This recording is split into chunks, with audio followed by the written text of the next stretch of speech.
Hey Andy, welcome. Sorry, I'm trying to send a quick email here.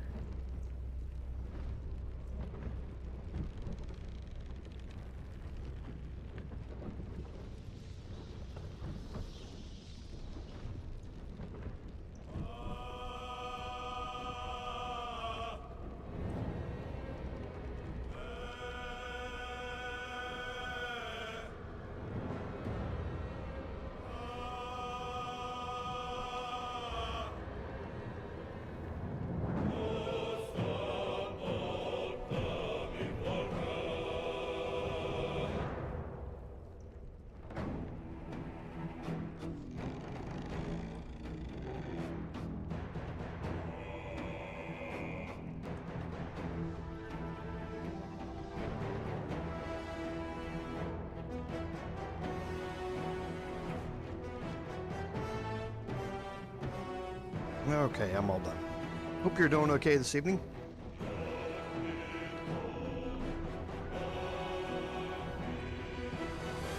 Yeah, I haven't fully decided. They should be only a week apart, I think, maybe 2 weeks apart. So once we end the Paladin stream, then I'll kind of take stock and see where we're at. I mean, I would prefer not to be streaming on a Wednesday evening after work. And I know it's hard for you, like I say, my overseas viewers to do. So I'll take a look at it and see what the schedule morphs into when we get down to the end of things here. Because yeah, it's gonna be obviously a big shakeup. So.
Yeah, Andy, that's true. But you know, I mean, for a lot of reasons, it would, you know, obviously be easier for me. But we'll kind of see what's going to happen. I mean, the Wednesday live stream is always going to be the first one to drop out if I have a choice. But yeah, we'll kind of see, because we're going to have to make a decision on what we want to start playing next. And if I get a lot of votes for a couple of different games, then you know, we'll kind of see what how that changes things up. Hey, David, welcome.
Yeah, I know. You've been one of the first subscribers that I had to the channel, and I certainly do appreciate that. I mean, these playthroughs have now been over a year in the case of the Bard, and almost a year in the case, well, actually, because of the couple of weeks off,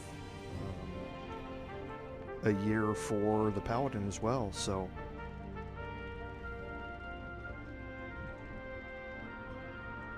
But yeah, I certainly appreciate all of you for being here. It's, like I always say, I appreciate all of you more than you guys will know. It's always a pleasure being able to interact with all of you.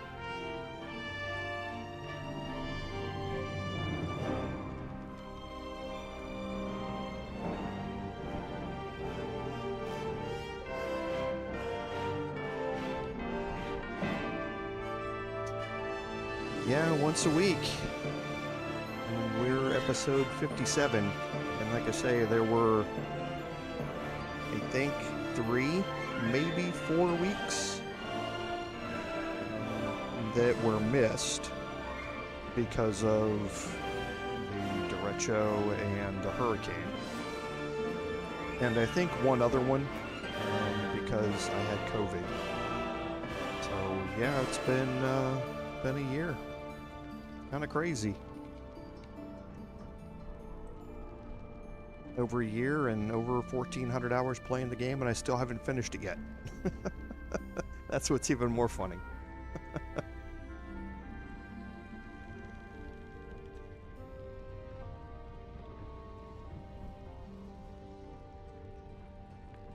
That is true.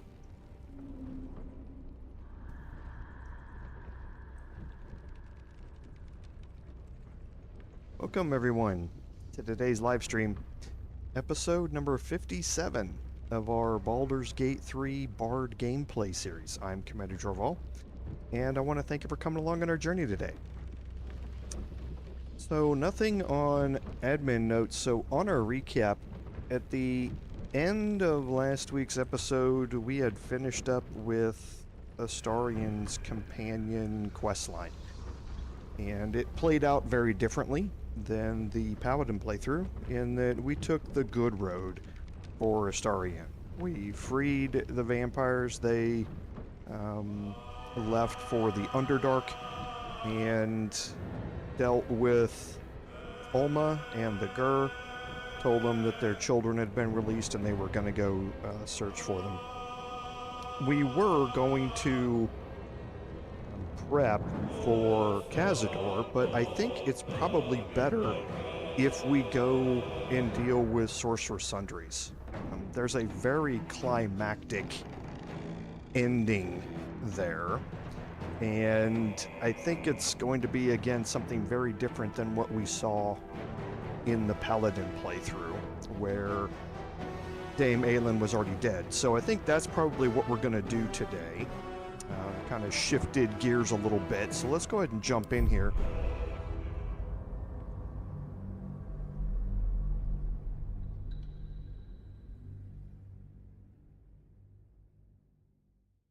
Yeah, David, that's the thing. There's just so many possible endings to the game that all shift on, like I say, some very insignificant choices that you might make early on in the game. It's amazing to see how far they fleshed it out. So here we go. We had, at the end of last episode, I had gone in and cleared out our inventories. Actually, a couple of things I still left to do. Forgot about these that I transferred over for crafting ingredients. Okay, so everybody's inventories are kind of back up to normal here. And like I say, now we're going to go across the street. And we're going to have, like I say, very different interactions. We're going to intentionally trigger something with Aridin here that obviously we didn't have the opportunity to do with the Paladin. So let's go into Sorcerous Sundries here, but we're going to start by talking to Aridin. Something's on my mind. Let me back in, or bring Lorroakan out here, you tin tube. You tell Lorroakan I went for his goddamn Nightsong, and now he has to pay up. What are you looking at? Shit, it's you. You went looking for the Nightsong after me. Please tell me you found it. Okay, now, if you try and deceive him here, you can cover up the fact that you found the Nightsong. That is by far the easiest way to do it. However, I'm going to intentionally trigger something with this here. So I'm going to tell him that we did find the Nightsong. Anathema. Hells. If I'd known, I'd have asked for more gold. Kidnapping costs more than theft. Don't forget, I'm the one who gave you that contract. I want my cut. Okay, so now you have a deception and an intimidation option to be able to cover up the fact that you have her. I'm actually going to let him know exactly where she is. Still alive, is she? You better be telling the truth. And you better not get in my way. I'm not losing any more people. Not any good ones, anyway. Only to see who's around. But with cash like what Lorroakan's offering, I don't think I'll have any trouble recruiting help. See you around, mate.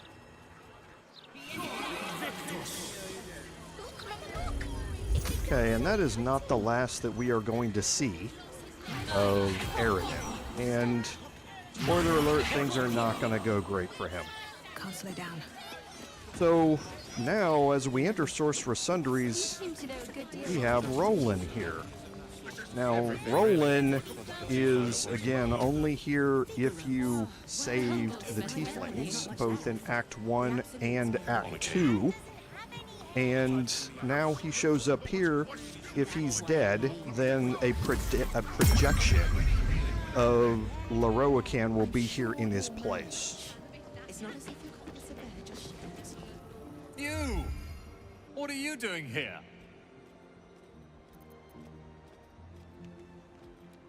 Nothing for you to worry about. His voice catches. Something's wrong here.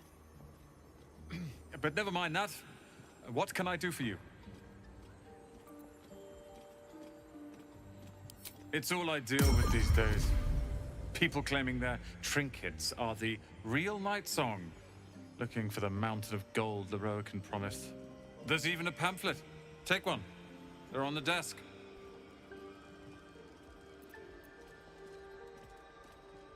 Be very sure before you make to visit Lorroakan. He's got a beastly temper. But if you really do know something, he'll want to see you. Head upstairs. You can find the way into his tower up there. Okay, now we'll go talk to him again. How can I help you? And we have a trade option. I suppose that, at least, I can help with. Now, these are the same trades that are available to you due to, or if it's Lorroakan's projection that is here instead. Okay. Now, one thing you'll notice is, remember, I upped my charisma here. We're going to pop out real quick. And my charisma is now 22. Okay, I got that from Bard's memory and from Patriarch's memory for my specific class. So I'm getting a +6 to my charisma checks, and that does a couple of interesting things. How can I help you? I suppose that, at least, I can help with. Okay, the first is that even with Roland's attitude being at 0, I have a minus 127% discount to prices because my persuasion is a +14. I can actually up that a little more by adding the Ring of Geniality in here. And then when I pop back out, what you're looking for. and I believe this still works. It's been a while since I tested it. I suppose that, at least, I can help with. Now I'm at minus 150. That is the most discount you can possibly get from a vendor. You can't get any more than that. So if I raise his attitude here, it's not going to get me any more of a discount. So now I no longer have to raise vendor attitudes. I'm going to be getting the cheapest possible price for everything from every vendor that I encounter. So it's going to save you some time if you're wanting to pick up a lot of items in here, because you no longer have to raise their attitude at this point. So we are set. And that's a good thing, because Rolan here has some good items. The Harper Sacred Striker is kind of meh. However, it does allow you to cast Spiritual Weapon at level 6. And having that kind of in your back pocket to be able to bring out a level 6 Spiritual Weapon, and I believe it's once per long rest. It is once per long rest.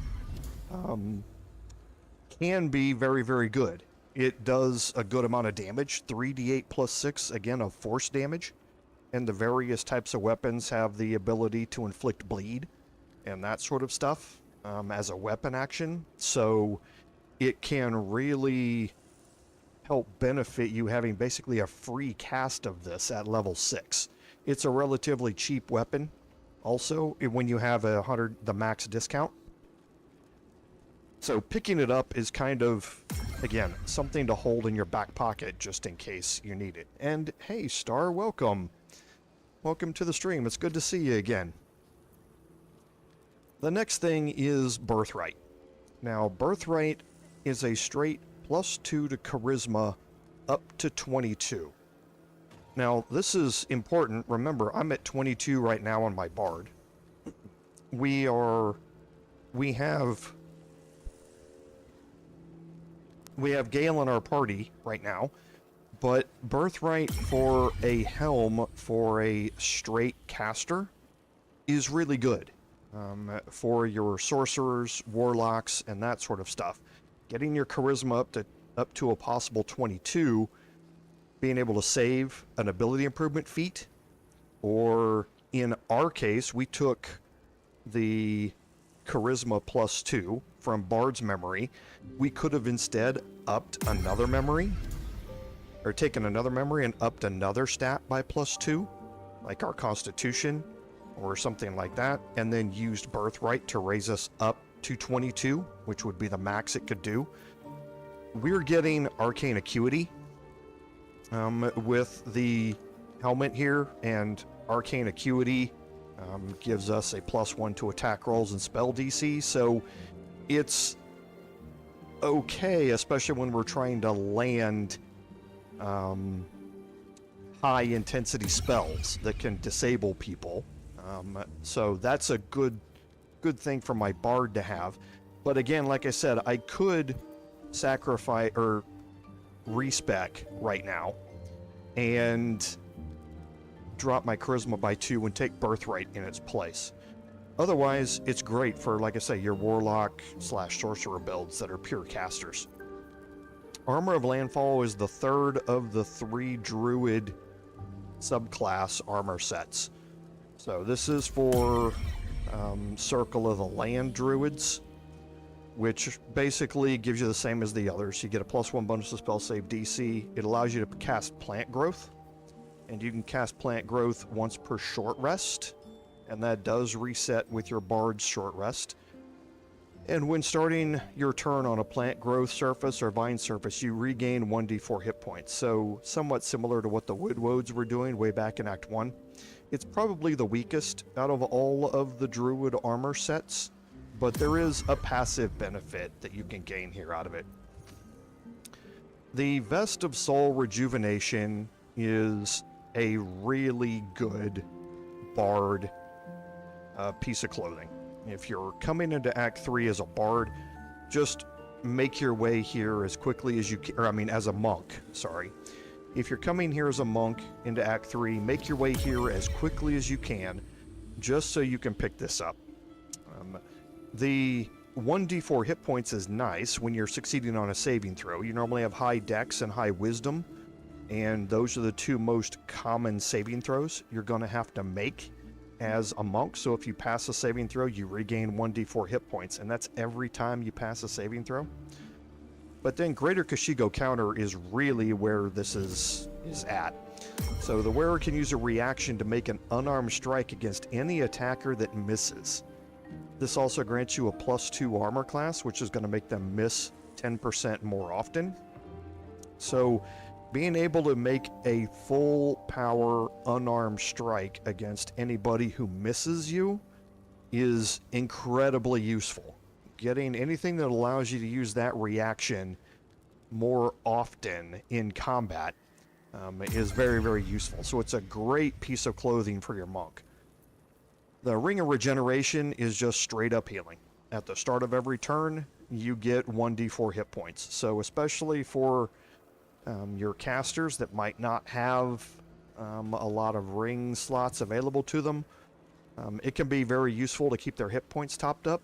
But also for your stealthy characters who move in and then maybe take some damage and then move out of combat, this can be a good ring to have. And last are the quick spell gloves. Cantrips that cost an action cost a bonus action instead. This effect can be used once per short rest. So your Elder's Blast, you can now cast it with a bonus action, very similar to the Quicken spell sorcerer ability that goes along with it. However, any cantrip works. So Sacred Flame, Firebolt, in the case of Gale, is Ray of Frost. Once per short rest, you can double it up, so to speak. Use it once on your action and then use it again as a bonus action. So they're also going to have a very, very good selection of spells. And these spells are expensive. There's no other way getting around it. The very rare spells are going to be very, very expensive to purchase. So you really need that gold saved up by the time you get here. So for us, we're not going to take the Harper Sacred Striker. We are going to pick up Birthright. We're not going to take the Armor of Landfall. We're not going to take the Vesta Soul Rejuvenation. We are going to pick up the Ring of Regeneration and the Quick Spell Gloves. And we don't have anything to sell him at this point. Hope you found what you're looking for. So, a couple of things that we can do here. The Quick Spell Gloves, right now we're using Winter's Clutches, which gives us 2 turns of Encrusted with Frost, which for Gale's cold build is what we want. It's very useful. So the Quick Spell Gloves, I'm going to send those off to Will. Birthright is the same thing. I'm going to send it off to Will. The Ring of Regeneration here, I want to kind of look and see. That's right.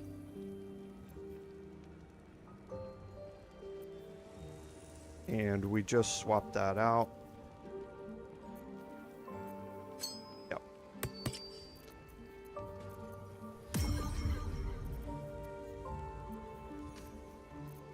Okay. So, yeah, I think we're going to be better off. The Snowburst Ring drops a cold surface underneath a target that you hit, which can be both good and bad, actually. So we're going to swap that out onto Gale to help him just keep his hit points topped up.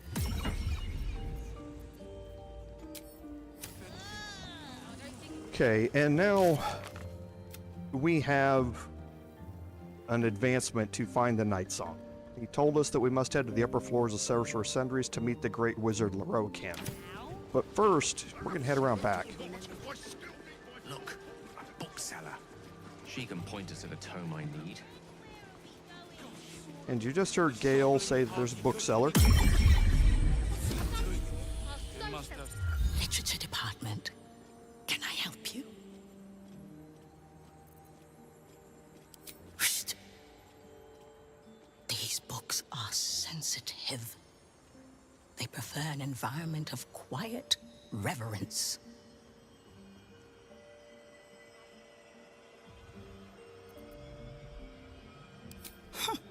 Bold. You might have heard that our library has a collection other shops would lack the skill to curate. Between us, even Master Lorroakan was reluctant to house them in his tower. The pen is mightier than the magic wand, apparently. They're locked away here for their and our customers' safety. Our finest reserve includes the Tharkiat Codex, the Annals of Karsus and Netherese Folly, Sights of the Seelie, and the Curriculum of Strategy. Do any of those interest you? Okay, now a couple of these do. We're going to end up finding all of these here in a little bit, but for Gale, it's the Annals of Karsus. It is said to be written by Lord Karsus himself, the Netherese arcanist who attempted to replace the goddess Mystra, failed, and was banished for the attempt.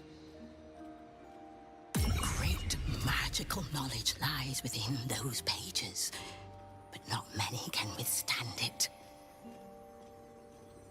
That's it. That's what I need.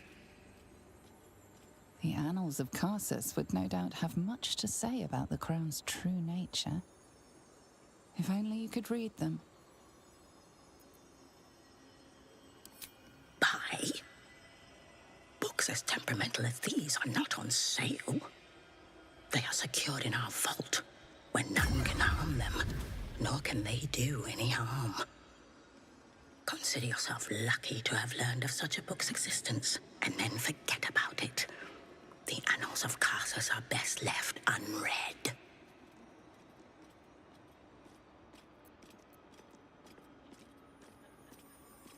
I'm going to do the persuasion check here.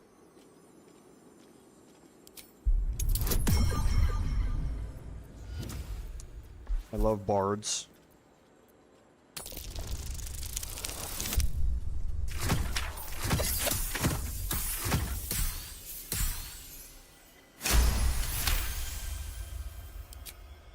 Customers like you are why I prefer the company of books.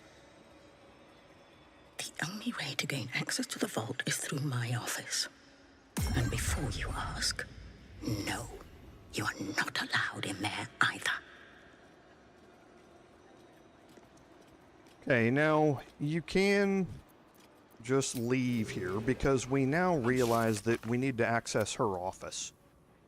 Okay, she refused to grant us access to her office. We need to find a way in there.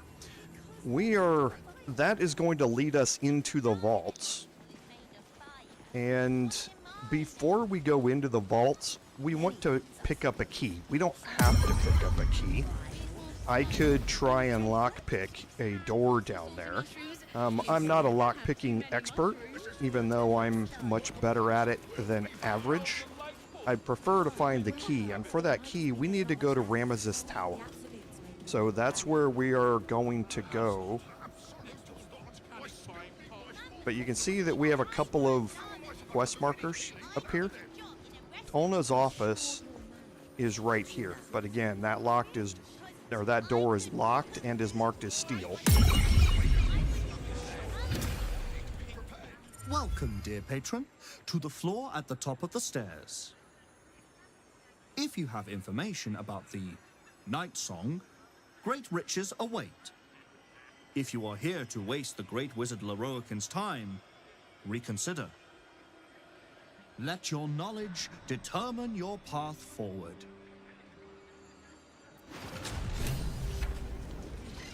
Okay, and that quest update, basically saying we need to select the right portal to step through. Now, each one of the plaques has different information. Has to put my hands on everything. The Nightsong is an ancient potion that allows its drinker to become irresistibly attractive to man and god alike. Now, that's obviously not right. We know what the Nightsong is. But if you select the wrong portal, you're going to get kicked out. And you're going to have to sneak your way back in, so to speak. The Nightsong is an immortal being, the child of a deity. And we know that one's right, so this is the portal that we want to go through.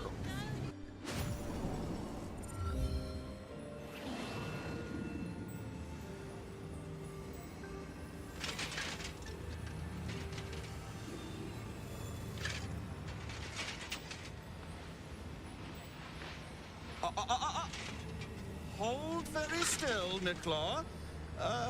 Craig's aim is much improved, but still leaves something up to chance. Yes, sir. All right, Crank. Ready?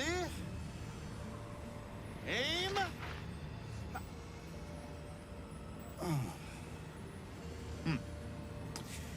We have a visitor. At ease. McClaw, you may go.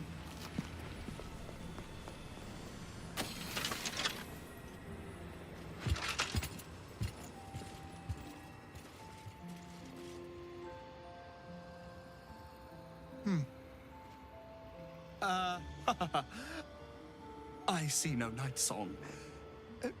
Surely you wouldn't have entered my tower without the Nightsong in hand? Surely you wouldn't have wasted my time?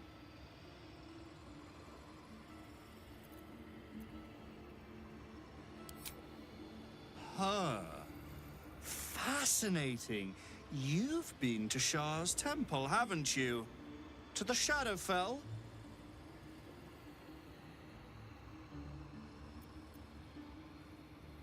And the Nightsong?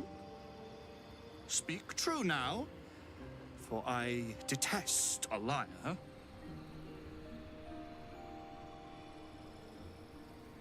Okay, so we have some deception and intimidation options down here where we can deceive Lorroakan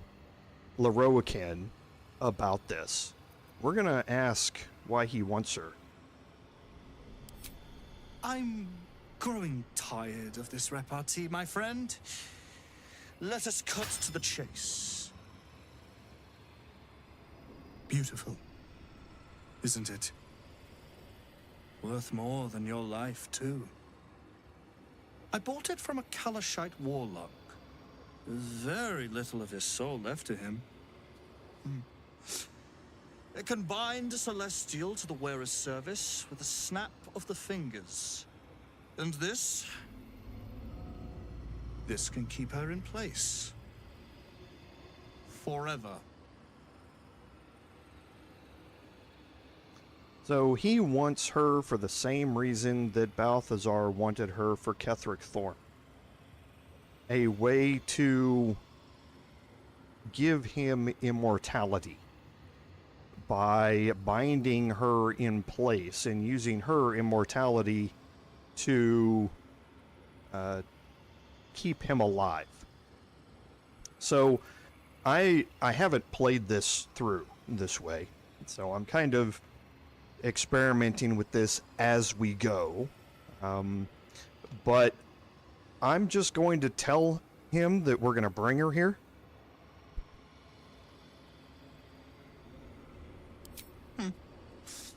We shall see, won't we? Do as I say, and you will be rewarded beyond imagination. Fail, and you give up the prize to the next motivated mercenary to encounter my contract. The choice is yours, but make no mistake, I always get what I want.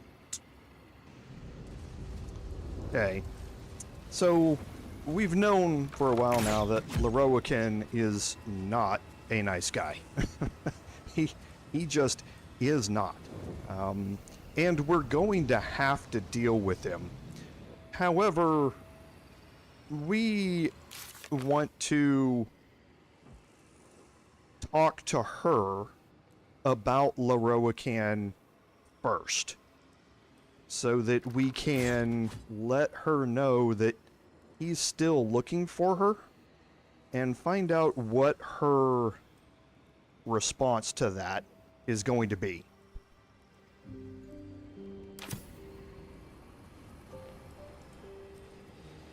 first, I haven't actually tried this. I'm gonna have to get Gale down I there. applaud your taste.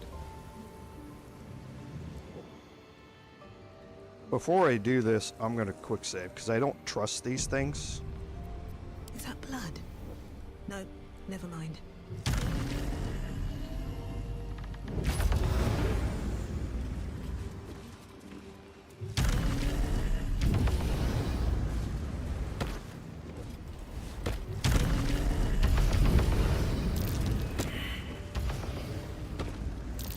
Aye.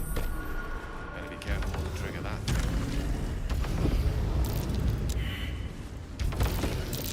Aye. Okay. Better be careful not to trigger that thing.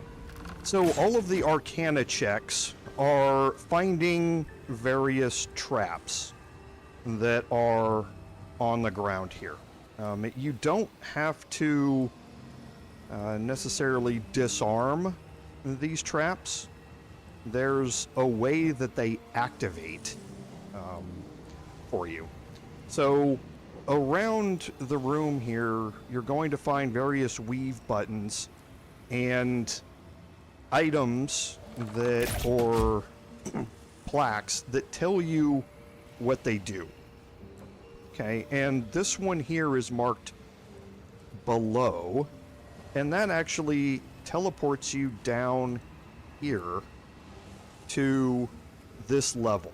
And you can see that there are some globes of invulnerability down here. And this is the level that we want to get to. Best be on my way.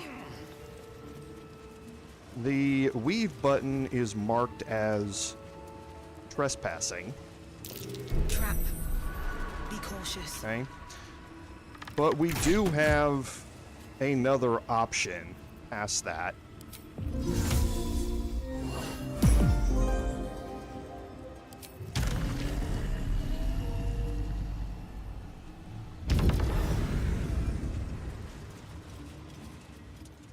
Okay, I thought we could go down that way, but we might have to jump from over here instead.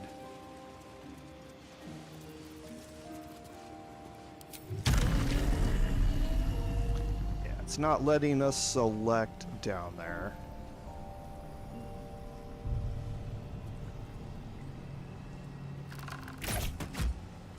So, I actually don't know what happens if we pick this while everybody's upstairs. So I think I would prefer not to test it, actually. So we're going to go back to camp and we're going to talk to Dame Aylin. Because again, I would prefer, if I'm going to get into a fight here, I would prefer it to be the correct fight. And for that, I am going to make my way out of here.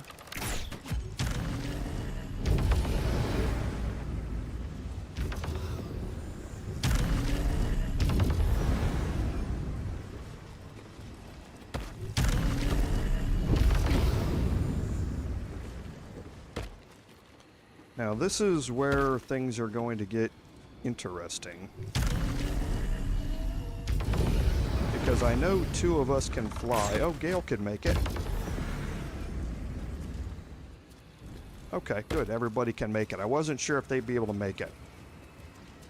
So now we're going to head out of here.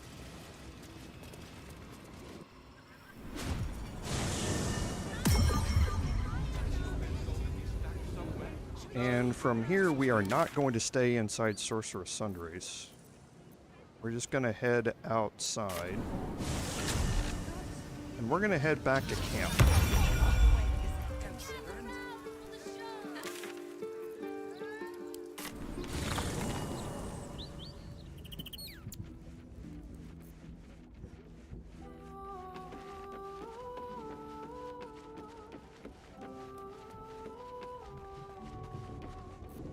Mother's milk, your visage speaks of ill tidings. Speak, ally mine. What troubles you?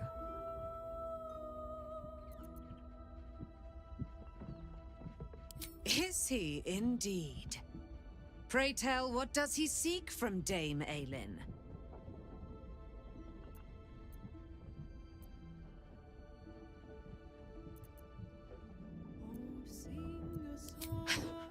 Magicians and their machinations. I have had enough for an eternity. I will wring his neck until he's dead.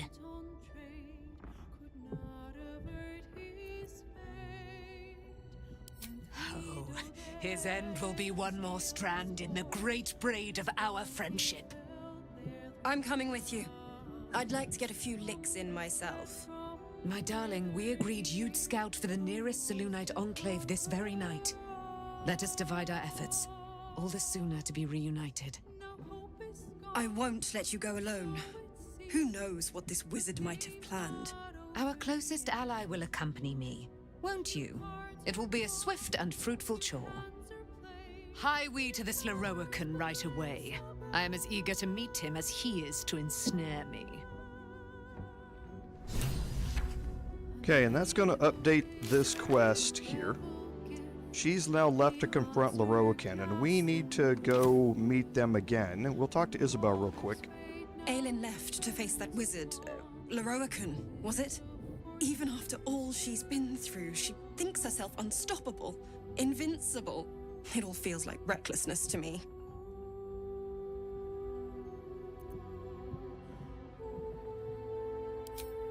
I hope you're right. He sounds like a vile, vile man. I'd have liked to get a few licks in myself, honestly.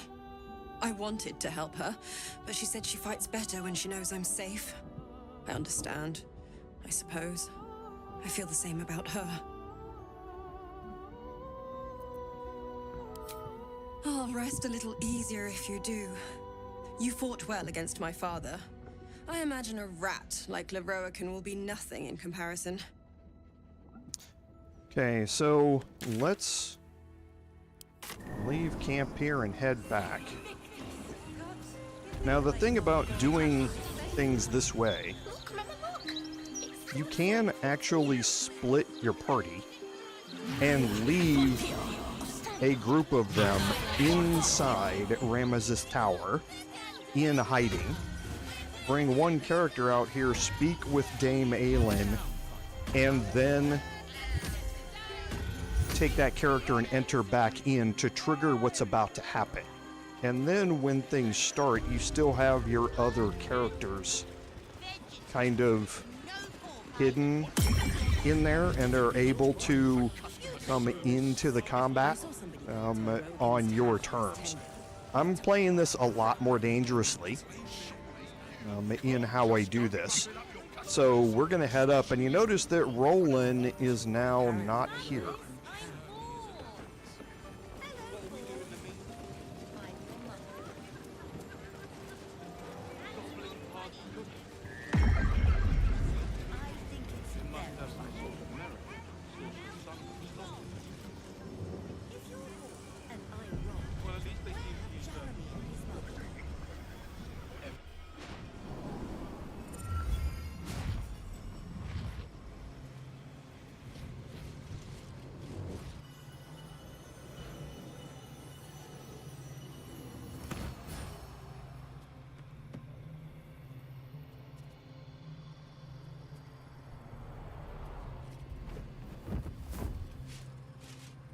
What have we here?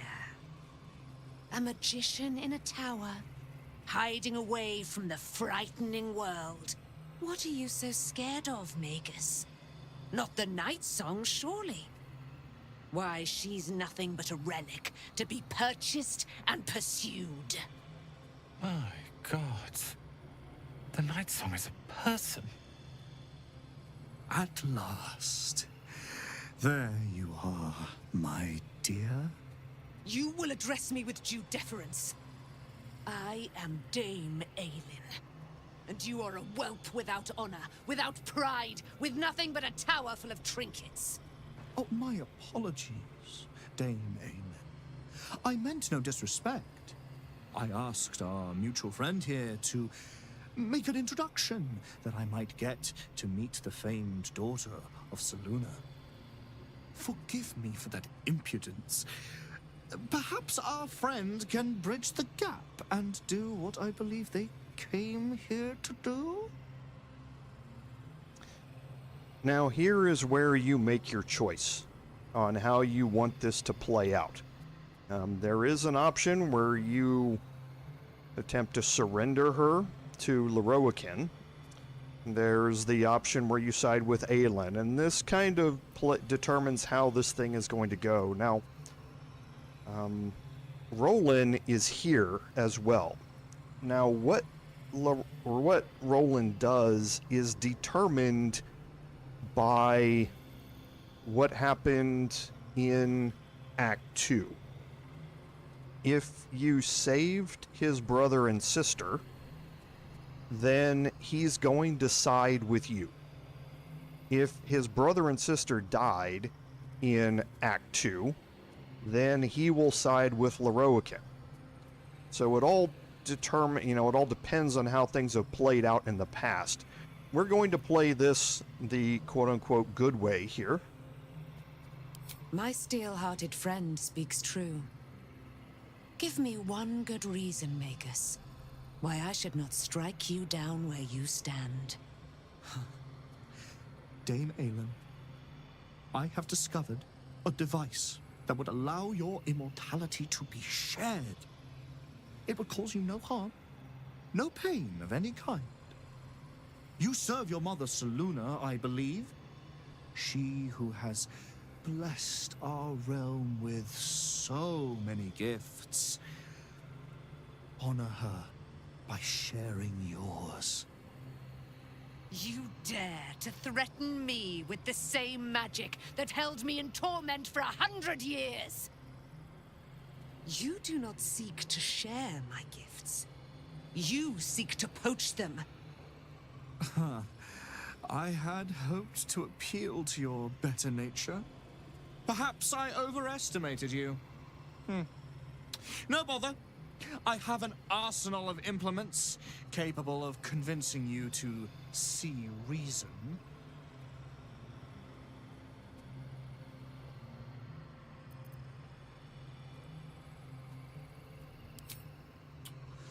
A pity you didn't prove a more reliable ally. You could have reaped the rewards of my good favor. I'd hoped you to keep an open mind, but it seems you're determined to make this as difficult as possible. Boy, at the ready. Once I've taken control of the Aasimar, she must go directly into the caging runes. No, Master Lorroakan. I would never have assisted you if I knew you planned such horrors. You lied to get the Nightsong here. Made us all believe she was nothing but a relic. I have seen what true leadership can accomplish, but never under your tutelage. Watch your tongue, you child. I could make it such that no wizard in the realm will touch you. If they're all like you, I think that sounds like an excellent bargain. Oh, face us, charlatan! We who detest you so! Myrmidons! Imperatum!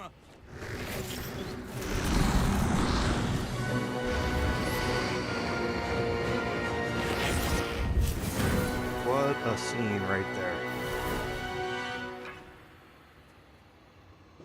That's definitely the thumbnail for the video.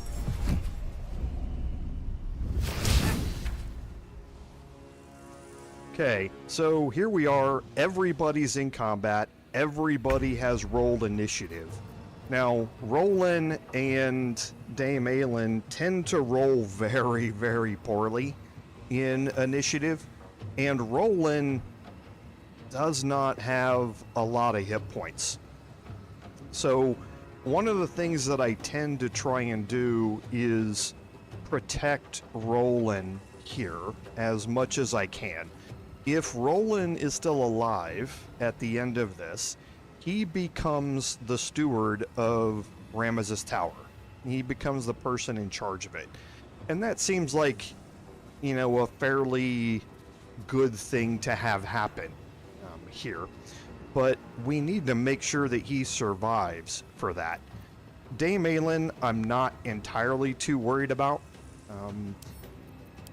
She has a higher-ish armor class compared to what the Myrmidons are able to do. They're getting a +4 on there to hit, but they still need to roll a 14 to hit her.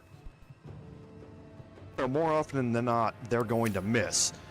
But the dangerous things here in this encounter, one is the Air Myrmidon, and he normally rolls really high for some reason. I have no idea why, but he tends to roll very high in initiative, and he is extraordinarily dangerous because that flail that he has can stun you. And it can stun you for 2 turns. Now, we have an antidote for some of that. Oh, and I didn't. Yeah, I thought I had it. Is freedom of movement. This will snap you out of any stun. It's a level 4 spell slot, so we need to make sure that we're saving those. But we need to also think about prioritizing him or distracting him throughout this. Now, Lorroakan, by himself, he's gaining some buffs from the 4 Myrmidons that are out there. He's going to deal an additional 3d8 poison damage, an additional 3d8 lightning damage, 3d8 cold damage, and 3d8 fire damage whenever elemental retort goes off. So whenever he's attacked, the affected entity can draw on siphoned magic to cast elemental retort. So every time that he gets attacked, he's going to be dealing all of these damage types in return as a reaction. And it can get a little harsh with him. However, he also doesn't have the greatest amount of hit points to begin with. So he is somebody you need to focus on, but we're going to try and manage this here a little bit. Something that the Myrmidons also can't do, they can't see in the dark.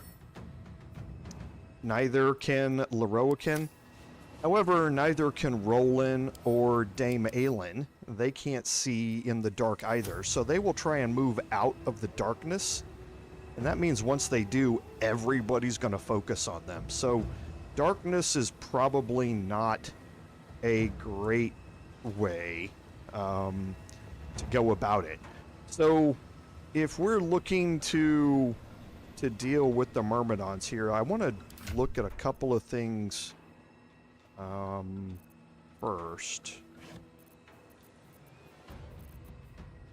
So we could try and banish, but I want to see what other spells we have. So we don't have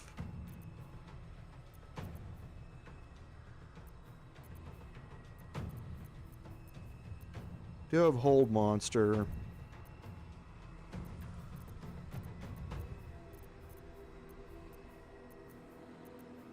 Okay, so what I may do is, I think what I'm first going to do is just head over and try and distract the Air Myrmidon. Again, I have a 26 armor class here, so I would like the Air Myrmidon to kind of focus on me as opposed to anybody else.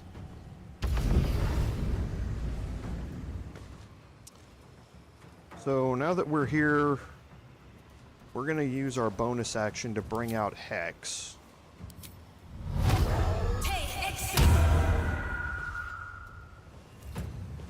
Okay, and from here, again, just because I really don't want to get hit by him, I'm going to do a defensive flourish.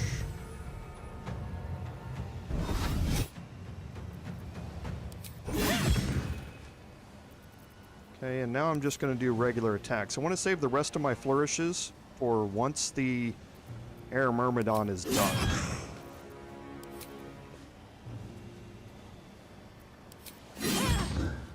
Okay, so there's half of his hit points gone now. Hopefully he will focus on me.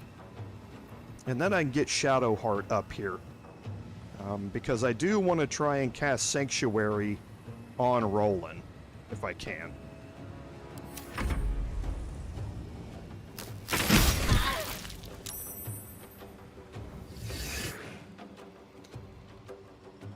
Okay, so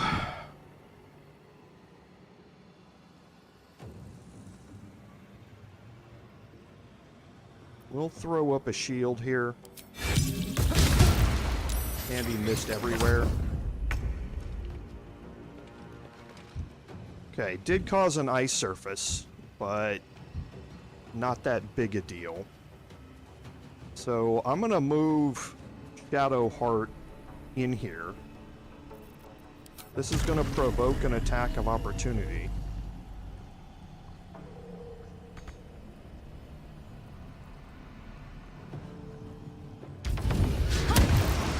Okay.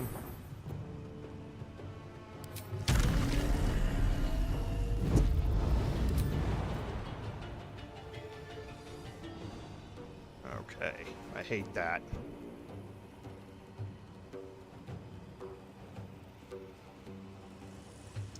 So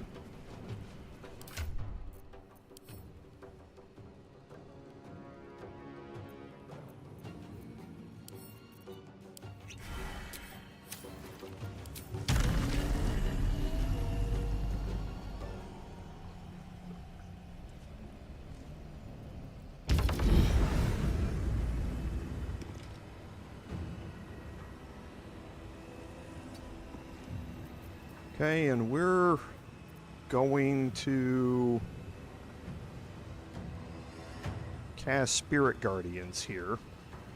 Now this is going to attack Lorroakan. When I do this, I could instead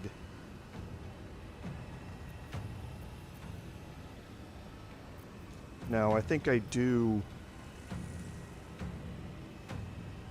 What's my chance of landing at 42%?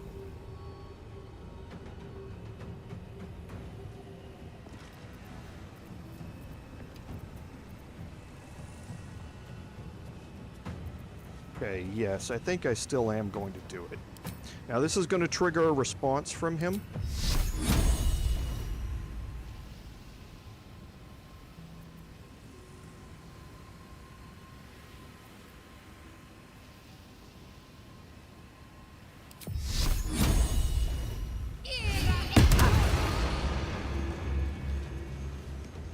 Okay, so now I want to cast, and I didn't prep well enough, it doesn't look like, because I don't have Sanctuary prepped. Oh, yes I do. Okay. Yeah, I cast... Wait a minute, what used my bonus action? Oh, I drank the potion of speed. That's right. Okay, yep. Forgot about that. So let's see what other options I have here.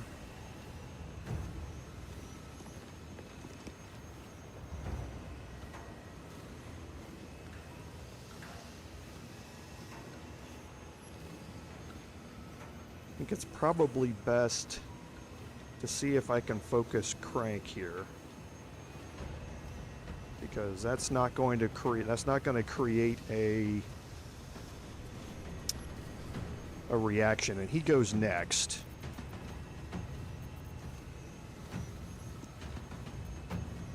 Oh, and he's got 1 hit point left. He's dangerous with that longbow. Well, he really is, trust me. Okay, so now I am going to start again focusing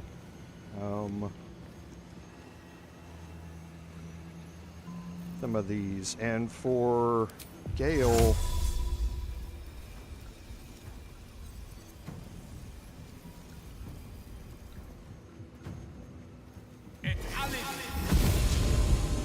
going to get him up here.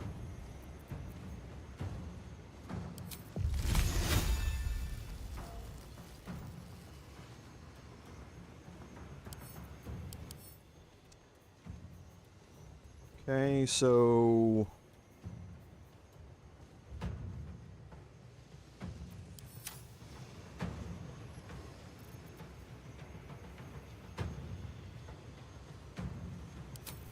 let's see if who hasn't gone yet.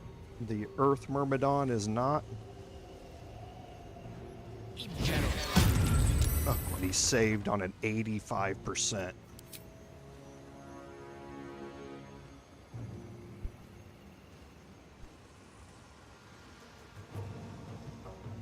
All right.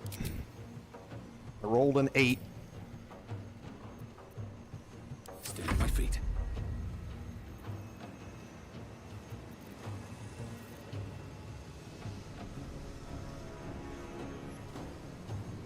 So who's going to go next? The Fire Myrmidon's going to go next.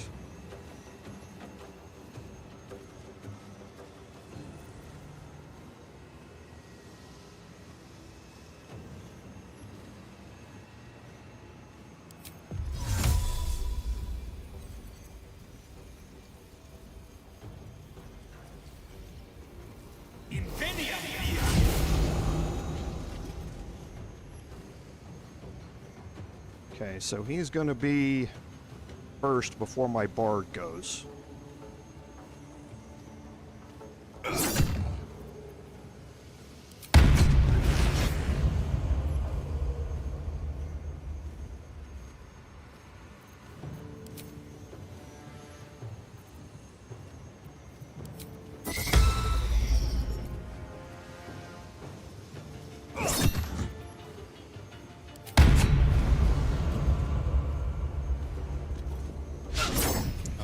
Come on. I really don't want to use my action surge on him. I would prefer to save that for Lorroakan.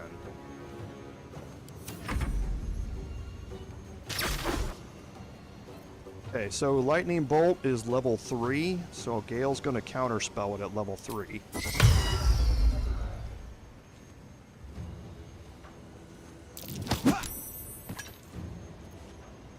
Okay, and there's the opportunity attack.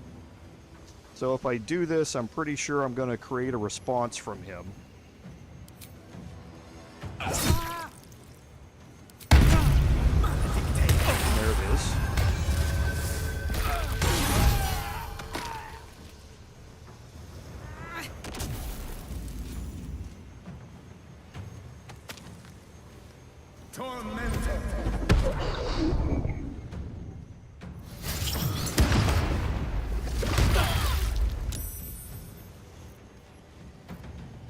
Okay, so he dazed the Air Myrmidon here, which is nice. So let's go ahead and see if we can remove him, or it, from the battlefield here.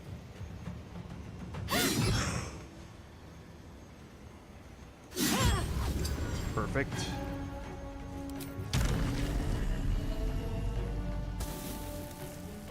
And now we just have the water who's next. So we're going to head over. Actually, I'm not. I'm going to go after. Eesh. Yeah, actually, I think I will go here. I'm going to occupy the Water Myrmidon.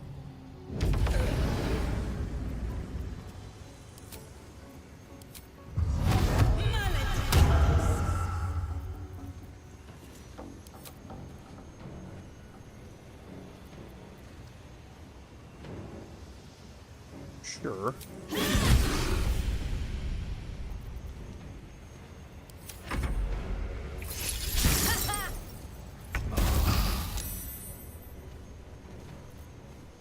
Okay, so now I'm going to move up again on Lorroakan. Get him into Spirit Guardians. Okay. Spirit Guardians is one of those indirect attacks that does not trigger that response. So that's why Spirit Guardians is a great thing to have during this encounter. Anything that doesn't target him specifically is going to be able to damage him and not trigger that response. So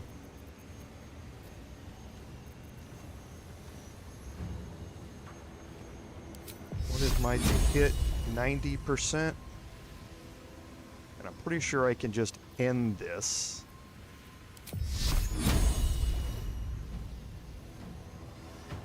But either way, if I soak up a reaction from him, that's fine. I'll trigger Look of the Far Realm, sure. Okay.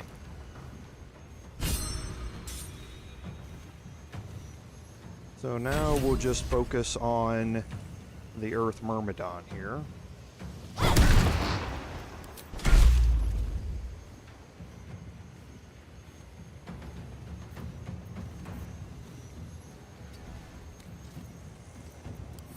Roll in my favor. Okay, for Gale.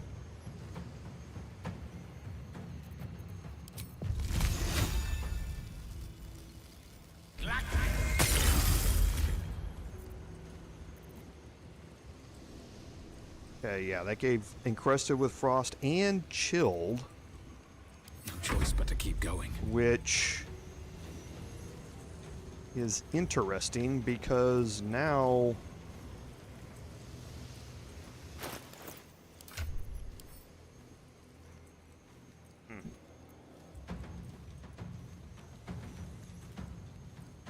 don't have any. Did Shadowheart use up both of her actions? He still has a bonus action, but that doesn't help.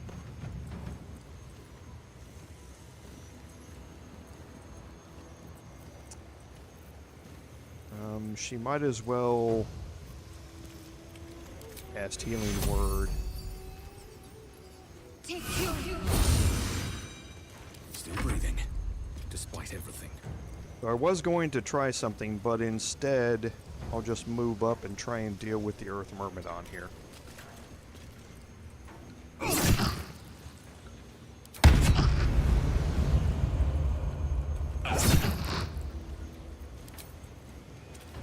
Shouldn't need it with 2 more attacks here.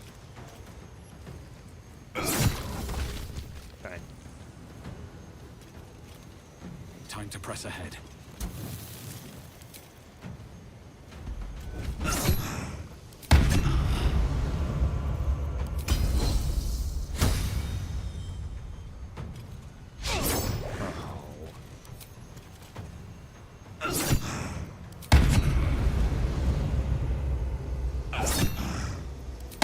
If I'd have hit with that second one, I would have been able to finish him. But not too worried. Got Dame Aylin and Rolan here, and I'm pretty sure they'll be able to finish him off. He's dead. That hurt. Lorroakan, you who would see me caged, you who would purchase my submission with profane gold. Let every wicked magus, every vile murtherer, each slaver and misery merchant see. Dame Aylin is watching. She is indomitable. And when her face lights the shadows of your wrongdoing, you are broken by its beauty.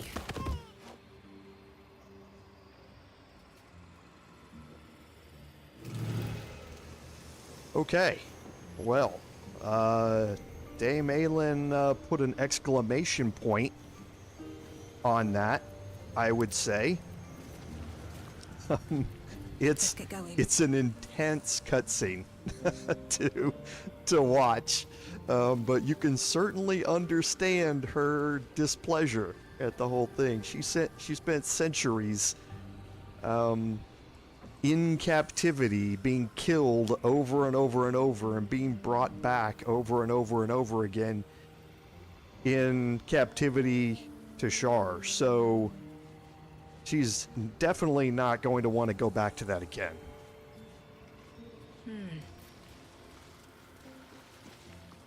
The Firehead Fool is dead. Yet as I stare upon his corpse, I feel sadness. Why?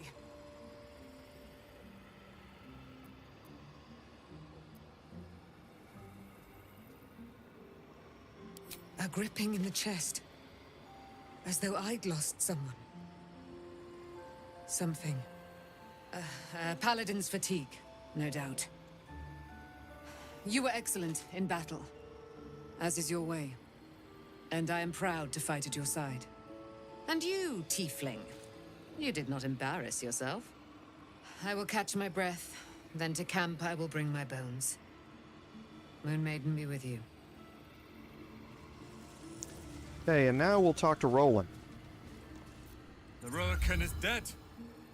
The bastard is dead. I am. Now that the bastard's in bits. Lorroakan was a cruel and vicious man. By day, I'd tend the shop, but at night, he'd fire the most nonsensical questions at me. And for every one I answered wrong, he'd beat me. I could have killed him with my own 2 hands. But I kept thinking it was all a test. It had to be. I thought it was the price I had to pay to become a true wizard. I realize now he was just a sick, sick man.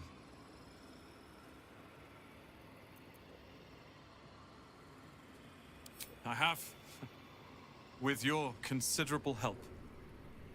I see things clearly now. If I wish to master the weave, I must do it myself. Thankfully, I have everything I need, right here.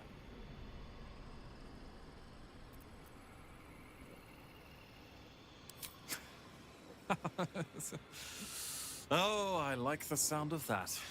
I do indeed. I'll move Cal and Leah in immediately. Lorroakan refused to let them stay here. They are gonna love the tower. I wouldn't have this, the tower, my family, without you. What can I do to thank you?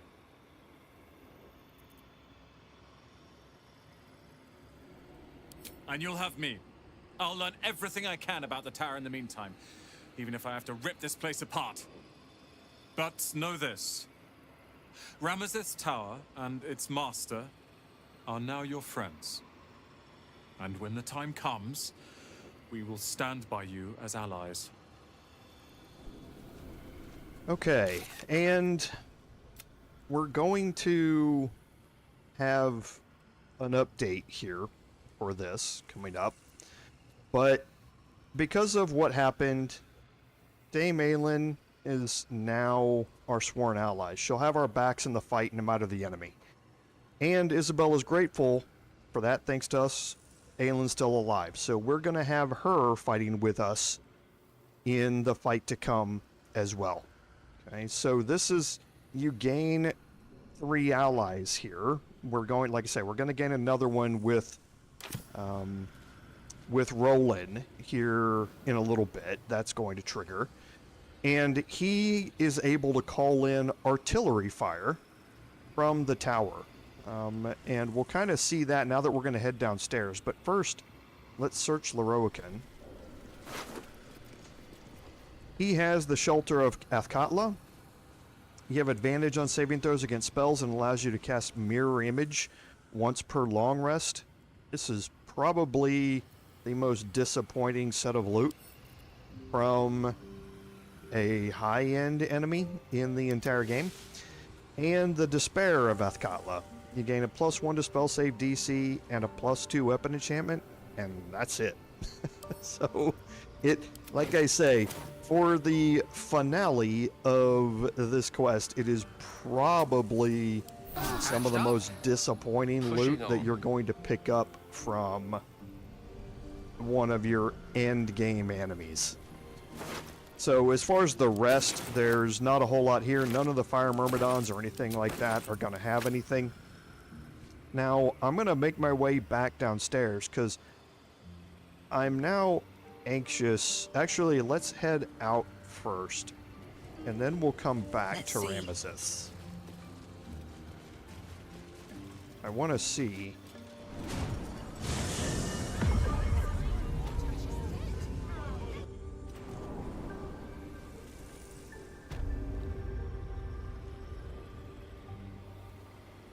Okay, so yeah, it didn't change anything. I won't hide behind lies and cheap tricks like Lorroakan. I will rule this tower as it should be. I swear it.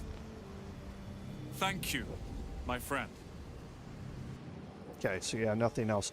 Let's head down here again and see if things are marked.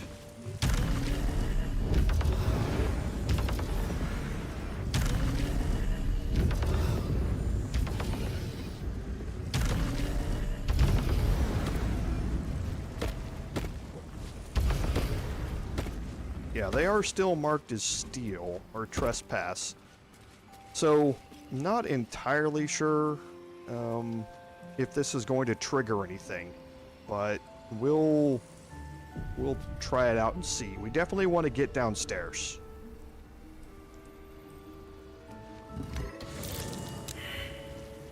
Okay. So, there are two levers here, which, if you have sea invisibility, are going to be revealed. Now, the levers to operate them Ready and willing. need a DC 20 Arcana check, okay, to operate them. So it's a rather healthy Arcana check, and I don't know if I have any of the rings that will give me a +1 bonus to Arcana here on me. Okay, it doesn't look like it, but I can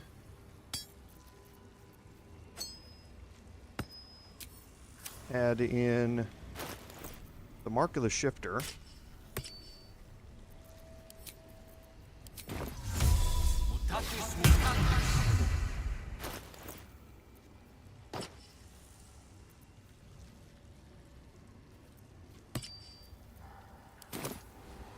Okay, and then I'm going to be able to cast guidance on him when he does this. So right now I'm going to be at a minimum of a 50-50 chance on this. I have 4 inspirations available to me if I do fail these checks, but I'm not overly worried about them at the end of the day. So we're going to get Gale to operate the first lever here. Okay, and here's your DC 20 Arcana check. Now we can add in guidance from him.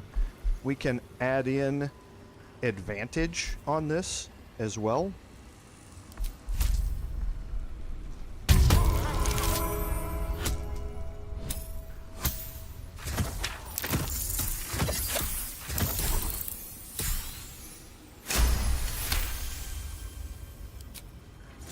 And that's going to remove the Globe of Invulnerability. So now we'll go over here and do this one.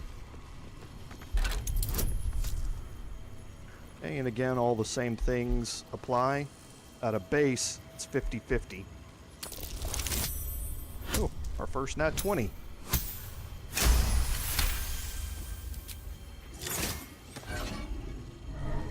And these then things have stayed interesting. Here, I want to move these back, and I want to get Mask of the Shifter on me.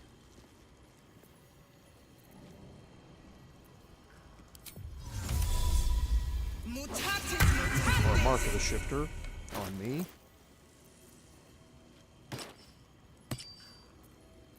And then I want to have my thief gear.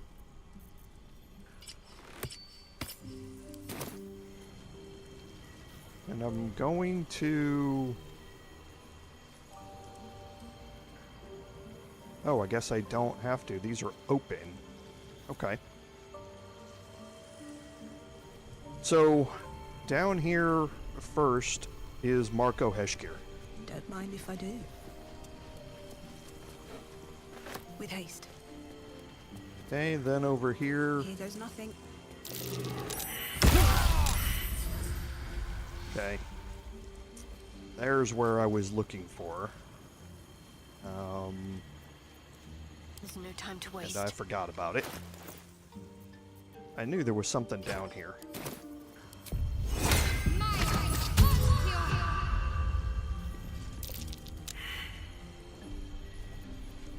Okay, so Gale... so might as well.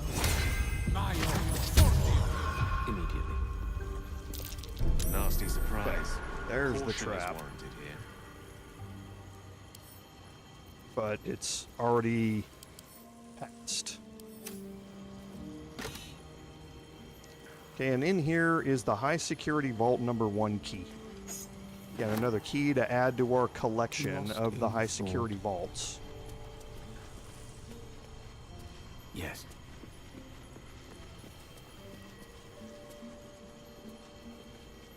Okay, so that one's not trapped.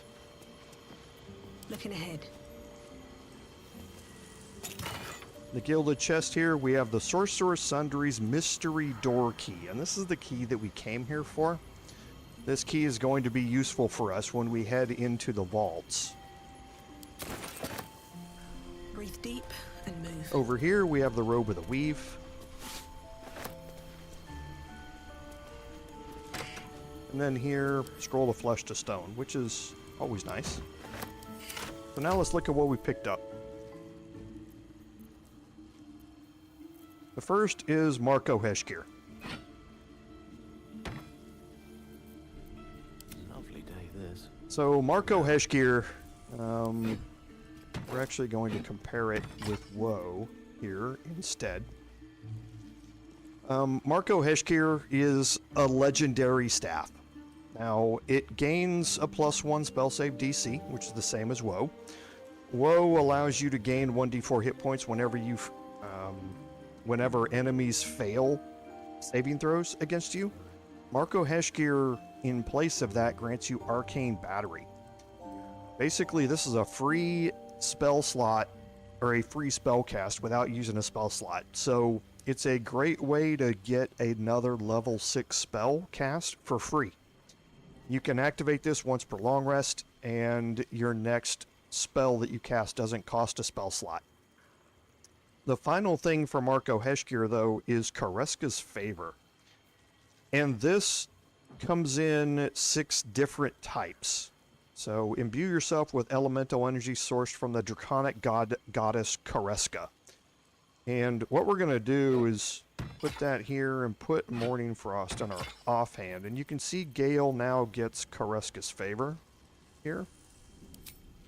Now again, one of the 6 elemental types, acid, cold, fire, lightning, radiant, or thunder. And out of this you get an addition of your proficiency bonus to damage for any of those particular type of spells. So it just flat adds your proficiency bonus, which right now is a +4. However, each one of them also comes with some elemental related spell types. So the Frost of Dark Winter, when you deal spell damage, you inflict 1 turn of frost, and that frost is the same as encrusted with frost. So now, not only are we getting encrusted with frost from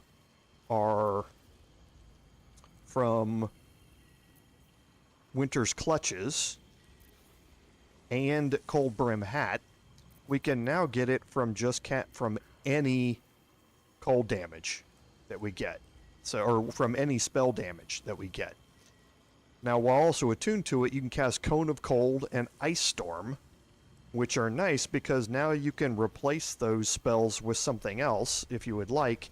However, the thing to know about these is that you can only cast them, I believe, once per long rest, but we'll go ahead and activate this. And see this, or once per short rest. So this gives us access to Ice Storm and Cone of Cold, both of which we have. Okay, this basically gives us an additional cast of it every short rest that we can use, which is, again, very, very useful to have. So the next thing that we picked up is Robe of the Weave. So again, this gives you a +1 bonus to spell save DC and spell attack rolls. We're getting a +1 from Marco Heshgear, and we're getting a +1 from Cloak of the Weave. So this makes his spells 15% harder to avoid when he casts them. So landing those hold monsters and banishes and things like that becomes a lot easier for Gale wearing the Robe of the Weave. And then whenever the wearer succeeds a saving throw against a spell, they regain 1d6 hit points, which is fairly unheard of. You don't get a 1d6 bonus very often in the game. And then you get a flat armor class +2. Now what are we getting from the Icebite Robe? We get resistance to cold damage, which is okay, and it allows us to cast Armor of Agathis as a level 3 spell. So we would be giving those two things up, in my opinion, to get a lot more benefit. So we're going to swap that out. So now he's got the Cloak of the Weave and the Robe of the Weave, and that, you know, are part of that weave set that he's got. Woe we no longer need. We're going to keep the Icebite Robe around just for now. That's what we use to help us right now gain our arcane ward charges. We could change that out to Robe of the Weave here in place, but it doesn't really matter. What you can also do is you can use the Icebite Robe to cast Armor of Agathis to get you up to 18. And then once you take it off, Armor of Agathis goes away, but you don't lose the arcane ward charges. So it's basically 3 free arcane ward charges. And then, like I said, we picked up the key, the 2 keys, actually, that we are going to go use right now. So we're going to head back up. And here you can actually go look. And here it is, over here. Never wanted the easy path.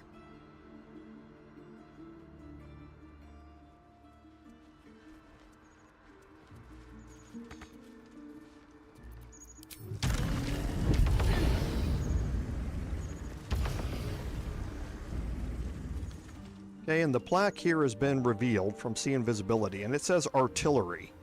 Now, I've actually never pressed this to see what it actually does in game. But what it allows you to do is this is your gain allies benefit. With Rolan here in charge, you now have access to be able to call in artillery, an artillery strike, from Ramazith Tower. Ramazith Tower, if you don't know, is in the upper city. Now we're able to see the upper city down here in its pristine form. We're going to see it in a much different form coming up in a couple of weeks. But this is in the upper city.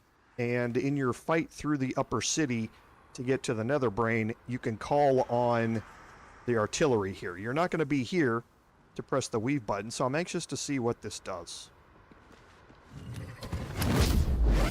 Okay. Whoever's down there, don't be angry at me. Okay. It didn't cause any destruction. But yeah, you can see it causes a couple of fireballs to rain down from artillery strikes. So, kind of interesting. Kind of fun to see.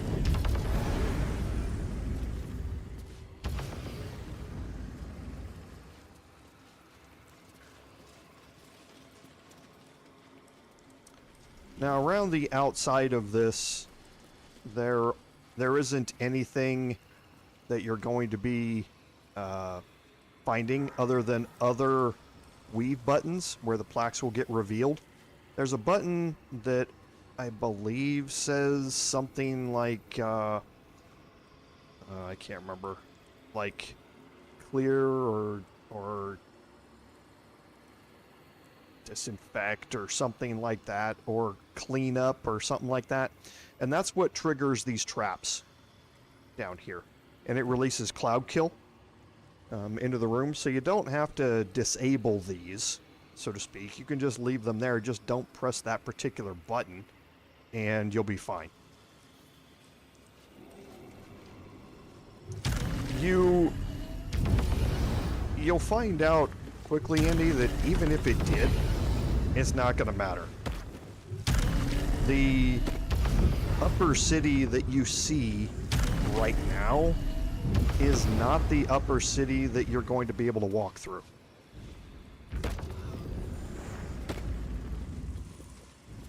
And like I say, that will make a little more sense once we get into the final part of this. Into the end game, so to speak. Now, here there are a few things that you can search. I believe there's a couple of locked, display cases. And there's a gilded chest up here. Can I fast travel from here? I can.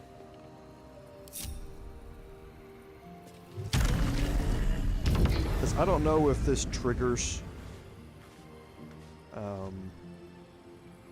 Rolan to get angry here or not. Better be cautious.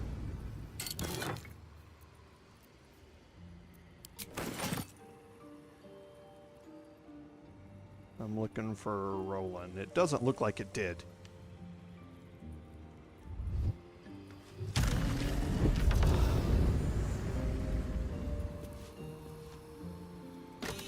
So there are a few display cases.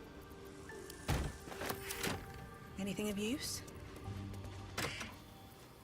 Potion of Supreme Healing, that's nice. Time to press ahead. That you can search. Including one out here, and I believe there's 2 more on the other side.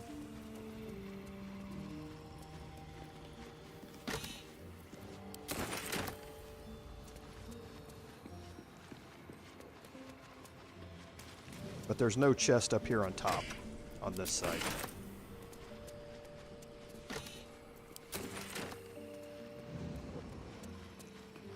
Okay, so let's head to the portal here.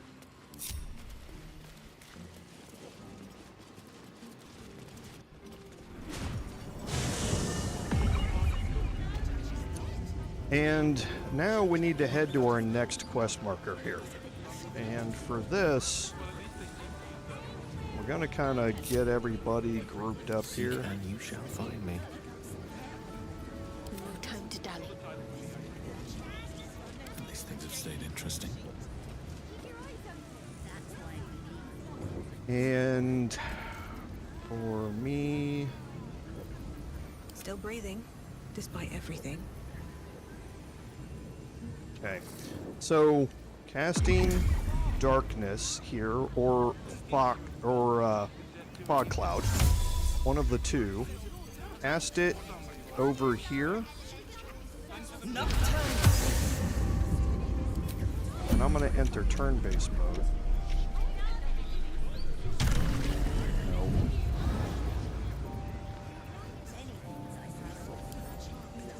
I'm going to lock the door.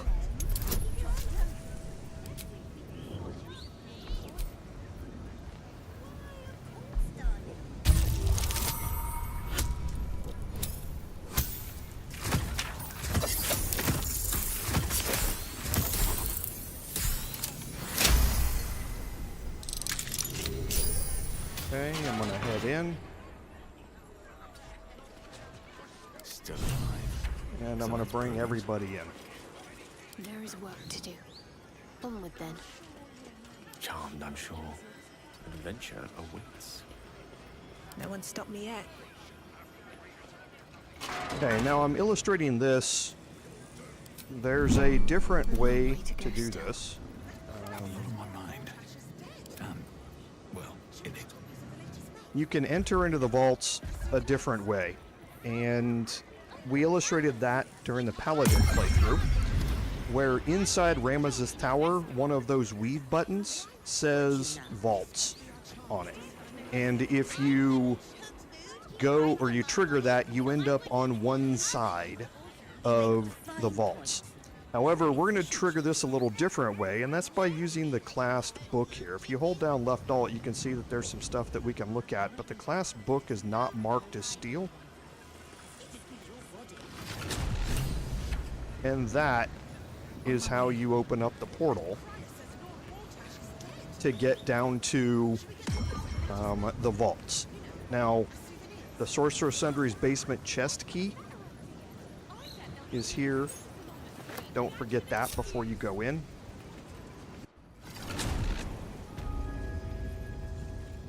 Okay, and now we're down here in the vaults. So the first room here, and this is going to unlock the Ancient Tome. Now this goes all the way back to Act 1 with the Necromancy of Thay. We've accessed the vault and the lower level now to find the Tharkiate Codex. And that's going to help us finish dealing with the Necromancy of Thay. We also did advance the Wizard of Waterdeep because we need to find the Annals of Karsus down here. So down here there are a bunch of metal crates and that sort of stuff, which are going to have various potions in them and other miscellaneous things. Crafting ingredients. That's curious. Okay, so we did find the button there for that side. We're going to actually look at the other side first.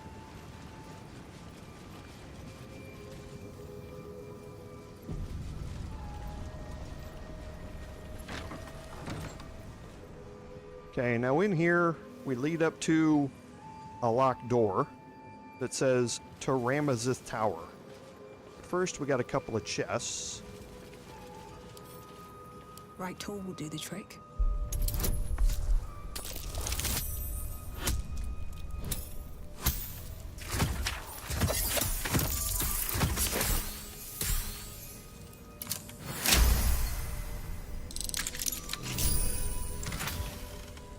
And we have some crafting ingredients. We'll move to the other side, do the same thing here.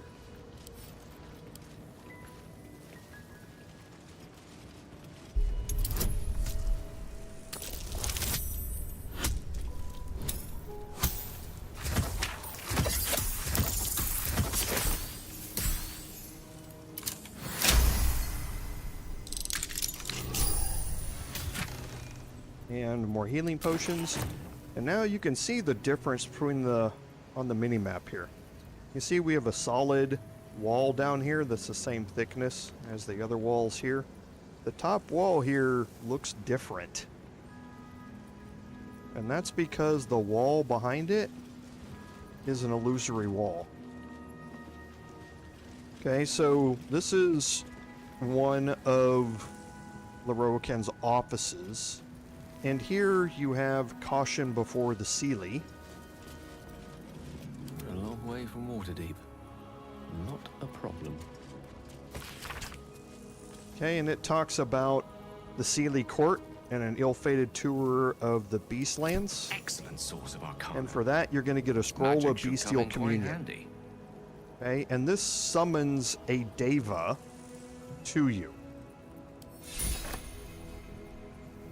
Okay, so Gale cannot, because he's level 9. So it's a single-use cast off the scroll, but you can learn this as a spell. So I would have to be higher level than level 9 for him to learn it. What's next, I wonder?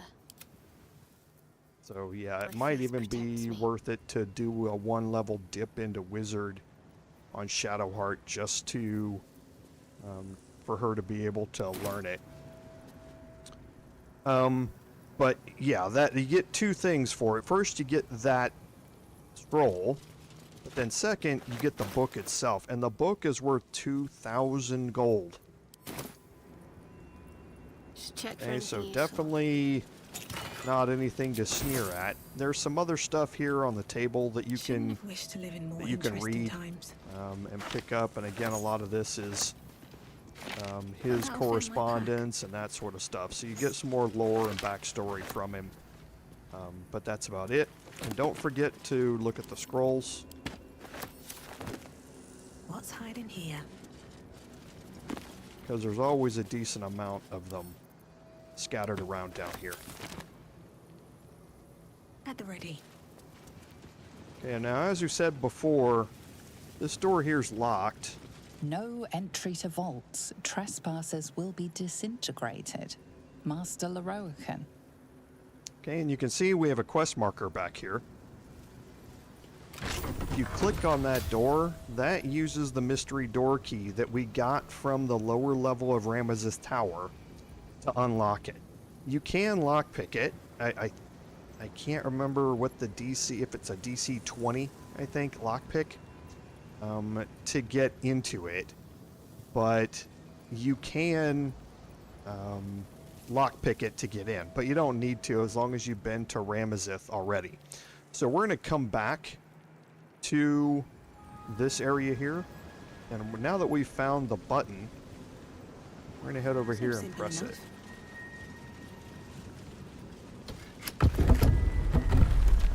And again, looking at your mini-map, you see the same thing. A solid wall here, and what's probably a fake wall over there. So we'll go look at that here in a second. With a flick of the wrist.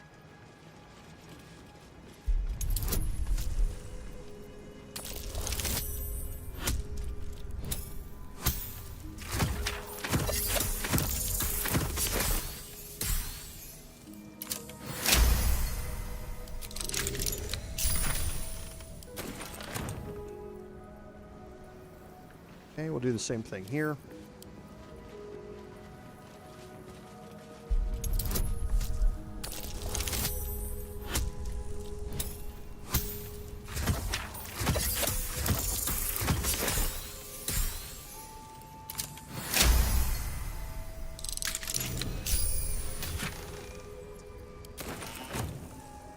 Okay, and next we come into this room.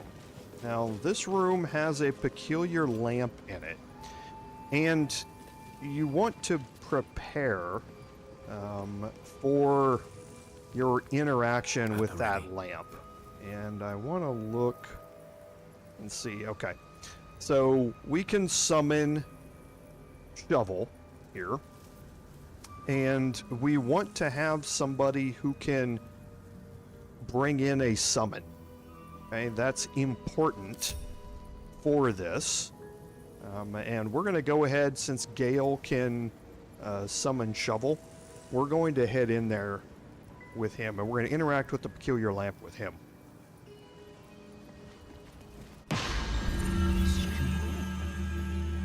Oh, you've arrived in the nick of time, saintly adventurer. I've been trapped for so long, I dare say I'm half mad! Ho-ho! Thank you for sacrificing yourself to save me. Such courage brings a tear to the eye.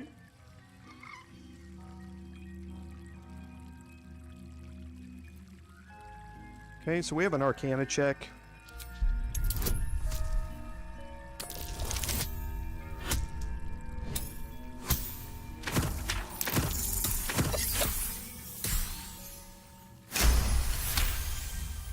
Touching the lamp seemed to satisfy a condition to the magic trapping the djinn.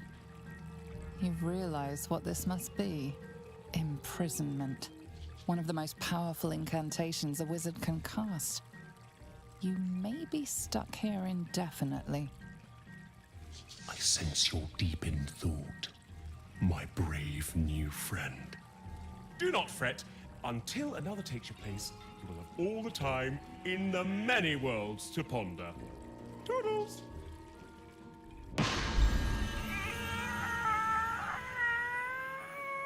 Ah, freedom's sweet nectar.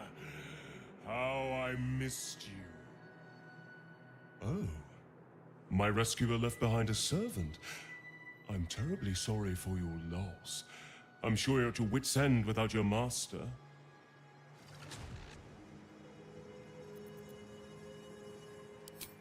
Yafeu, the stupendous! Or was it wondrous? Bah! I'm free! And that's all that matters. Know that I will remember your master's sacrifice with great affection. Every month or so.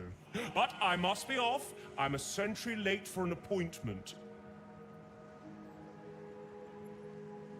Okay, so a couple of things here. On that first screen, there was an if I only had some gold to ease my suffering type thing. That'll earn you another 1,000 gold. It will cause some approval changes. The good characters, quote unquote, will get disapproval. Astarion will get approval, and that sort of stuff. However, here, releasing my master immediately or die is going to drop you into combat with him. Now, there's no real reason to get in combat with him. There's no loot that you're going to get from him off his body if you kill him. He's not all that powerful as a genie. He's got a bunch of hit points. I think it's 250 hit points or something like that. And he has some fairly nasty spells. He has one that can actually make you drunk, I believe, which is kind of interesting. But he just loves to cast Thunderwave all over the place. And as a genie, he's immune to thunder damage in return. So you can fight him like I did in the Paladin playthrough. I'm just going to let him go here. He's free. I'm going to be able to get out of the lamp, so it's a win-win for everybody. Doodles! And now Gale is inside the lamp here. So if you hold left alt, there's a bunch of stuff in here to go around and pick up. So we're just going to go around and click on everything. And pick it all up.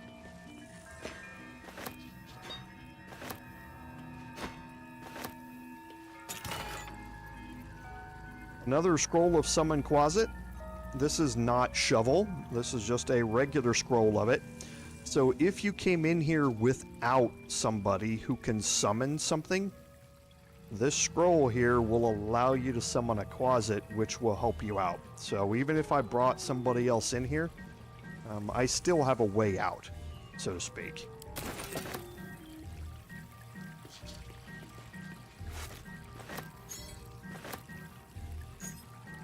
So we're just going to quickly go through and click on everything here.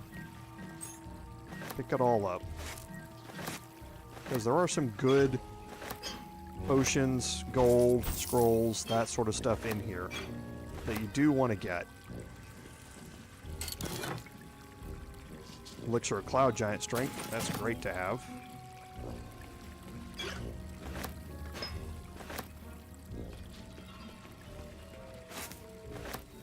And obviously a bunch of camp supplies.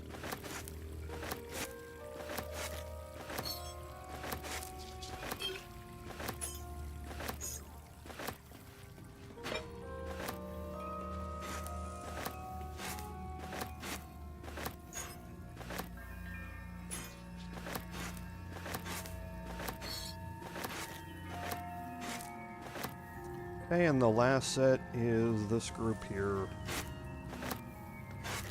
Elixir of Fire Resistance.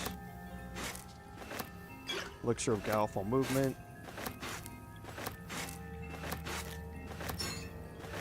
And an Elixir of Hill Giant Strength. So like I say, some really good stuff in here to have. We're going to be taking a long rest here after this, so I'm not worried about my spell slots or anything like that.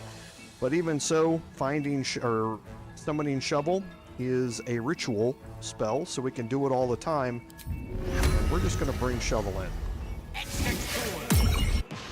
Oh, shit-pilling toe-rag! Never summon shovel, never feed shovel, now call shovel! Huh? Who are you? This is the first time that we've summoned shovel. Oh, nice to meet you, dickhead. Last nippled meat slab called me shovel. Don't like it? Change it. Don't care. Basket. I like. Baskets hold babies. My favorite. So you're Basket's master now. Fine. I like gutting, killing, tearing, smearing, and dancing on dead kiddies. Call me when the fisting starts. Oh, and don't be a boring shite. Now, if you didn't notice, it's no longer shovel. We've changed his name to Basket. The game actually updates the name if you change it to Basket or Fork. So it's kind of one of those funny things that you can do. And now that Shovel is in here, we're going to dismiss him, because there's no reason to keep him trapped in there. And that's how you get out of the lamp. The condition is that as soon as somebody else pops into the lamp, the person who was there before them is released. And that's why bringing in a summon in there ejects you from the lamp. Okay, so it's an easy way to get out of that place. Another step forward. And now we have access to this room here. So again, some metal trunks. Burning hands, meh, at this point. Okay, we have a gilded chest over here. Globe of Invulnerability and Wall of Ice, really nice.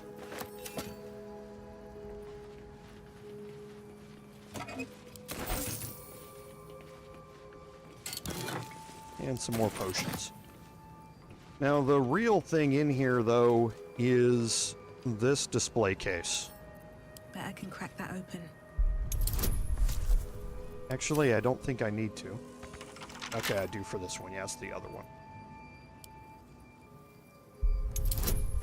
Okay, this is a DC 20 here.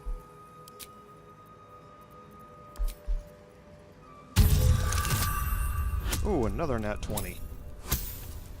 I'm using up all our luck, and the next live stream I have is the honor mode live stream, so this isn't boding well. Okay, and in here you have the Red Knight's final stratagem. No rest for the wicked, I see. We're going to have Gale click on this. And it talks about the Red Knight who was a paladin. Okay. And here you're going to get the Scroll of Artistry of War. And also, don't forget to pick up the book itself, because again, another 2,000 gold book. Now, what this gets you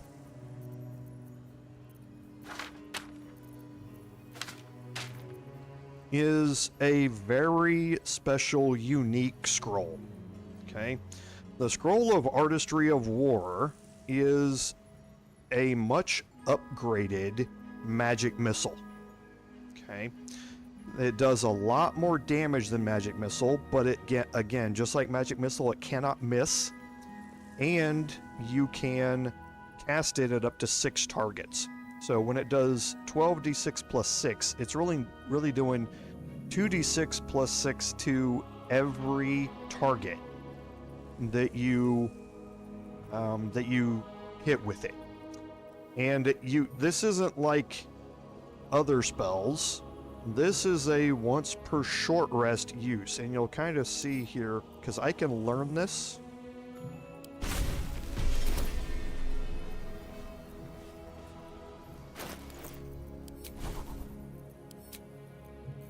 Okay, I have an empty slot here, and I can put in the Strategy of War. Now, this is a level 5 spell slot that it needs, but it also has a short rest requirement on it. That's different than your other spells. So this is, even though you can cast it now with a spell slot, you can still only do it once per short rest. And that's because if you could cast this thing over and over and over again using Arcane Battery like this, it's a spell that doesn't miss. Every projectile with Gale that it hits with is going to be proccing 2 turns of Encrusted Frost, 2 more turns of Encrusted Frost, and possibly, again, all of that other stuff that goes along with it. So if you stack this up on a single target, you're going to stack up 24 stacks of Encrusted with Frost, which is going to immediately freeze the target unless they pass their saving throw. And you could do that over and over and over again as long as you have level 5 spell slots. So it could be a little bit OP, so they put a limit on it to be able to use it once per short Time rest. to rest. Don't waste a step. So now we're going to head to the other side over here. And this is the main reason for coming down here. Now you're going to see there's a bunch of perception checks and all that sort of stuff that are happening. This room, you can kind of see it on the ground. There's some vents here. All of these rooms that you step into are horribly trapped.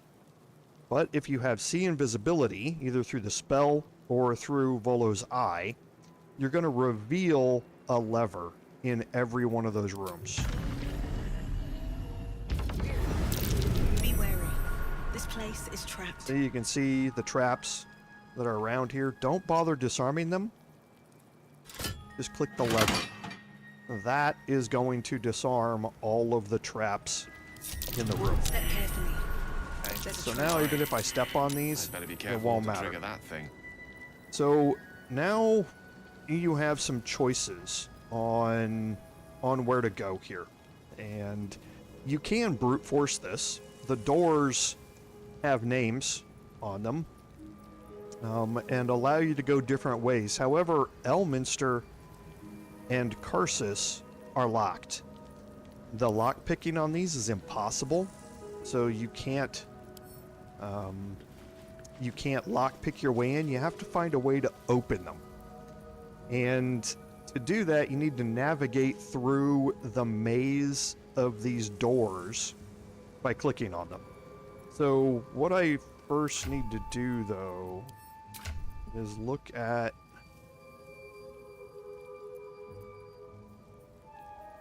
something. Okay, so Shadowheart has the forbidden knowledge.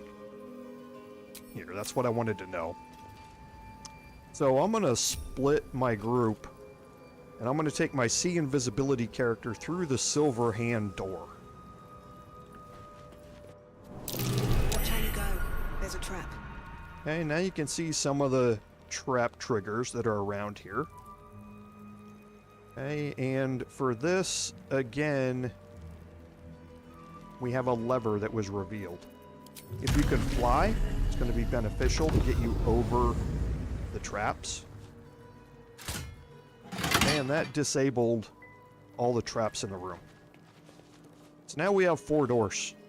Evocation, Illusion, Abjuration, and Transmutation. Did you notice something different? I'll go through them again. Abjuration, Transmutation, Evocation, and Illusion. Illusion has a hit bar. It's got hit points. None of the others do. Okay, so that should be a clue that there's something a little different about the Illusion door. And in here is a gilded chest that has the Hellfire Great Axe. This is the final piece that you need for your heat-based builds. So for your heat-based barbarian builds, This is the final item that completes that build. Whenever you deal damage with this weapon, you gain 2 turns of heat. Now, heat means that you're going to take 1d4 fire damage each turn. However, if you're playing as Karlach, who has natural fire resistance, that number gets cut in half. And then if she's wearing a piece of armor that cuts down all damage, then she will basically take no damage from the heat condition every turn, and instead she's going to be able to use heat convergence. Heat convergence means that every time she deals fire damage, which this axe has, it does 1d6 fire damage, she deals an additional 1 fire damage for every turn of heat remaining. Now, there are other items that proc the heat condition and multiple turns of it. The heat build, once you have all the items, will actually get you 4 turns of heat every time you hit with the Great Axe. That means that if you have extra attack, you're getting 8 turns. And now your first attack on the next one, you lose 1 turn of heat, but you still have 7 left. You hit again, you get 9. You hit again, it maxes at 10. That's a plus 10 fire damage every turn, or every attack you make after that. It's just a flat plus 10 bonus on top of your other fire damage and damage riders that you're doing. So the heat build is a quite powerful one, especially at endgame when you get to this point. I don't have anybody that is set up around a heat build right now, so I'm not going to worry about it. And now that I'm in here, a couple of different ways we can go. We have 3 more doors that we can head to. From here, we're going to go to the evocation door.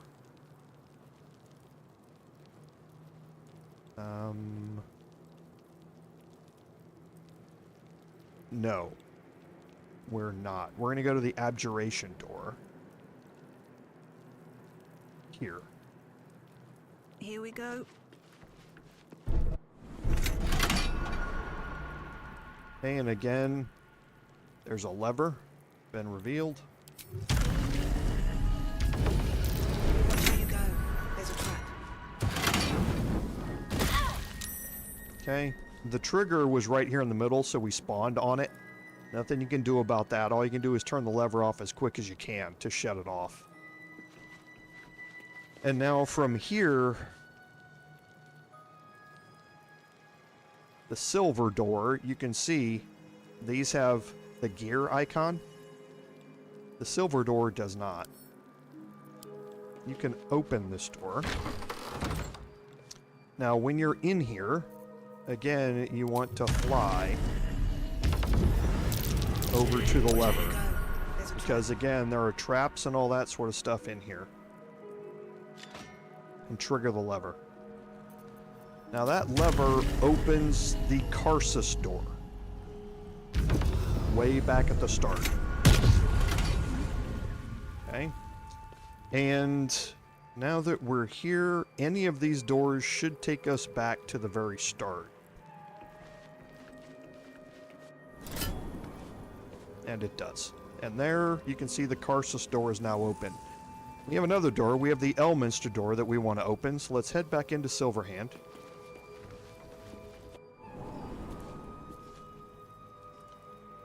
Okay, and from here we want to take the evocation door. And again, we're automatically triggering the trap.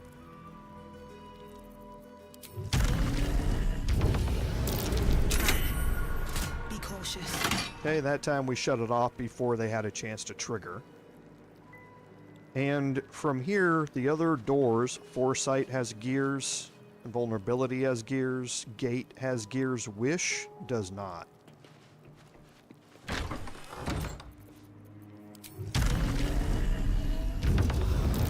how you go. There's a trap.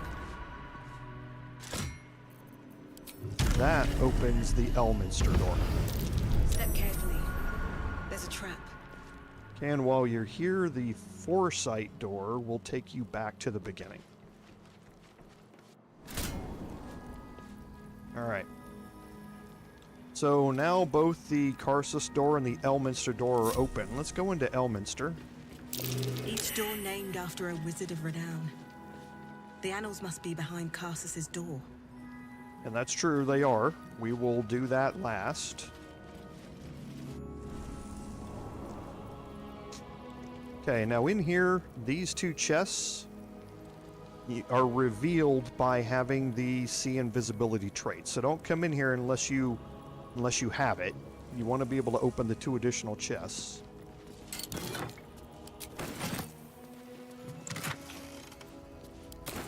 What's in here? Because here you get the Pyro Quickness hat. So the Pyro Quickness hat is, again, part of that heat build type of thing.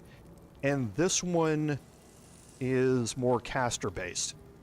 So whenever you deal fire damage with a leveled spell, so meaning not the Firebolt cantrip, you burn yourself and gain an additional bonus action. Now, what can be useful, very useful about this is the hybrid build that I saw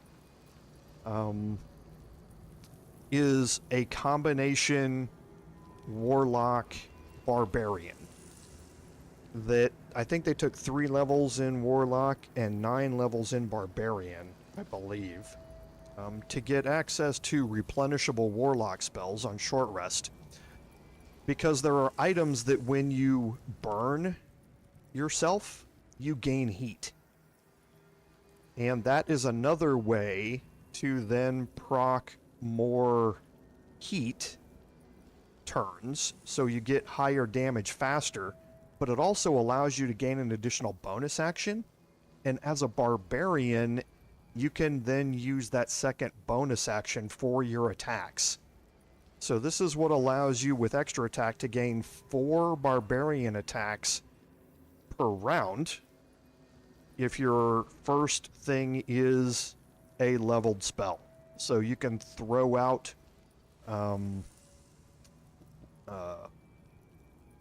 Rays of Fire, Scorching Ray, I mean. That will cause fire damage, burn yourself, proc heat, gain a bonus action, a main hand attack with the axe, gain 2 more turns of heat, then 2 bonus action attacks with your barbarian. You can get up to plus 10 damage in your first round. So then every turn after that, you're doing plus 9 fire damage on the first hit and plus 10 on all the rest. So again, a couple of things for your heat build. This one is a little more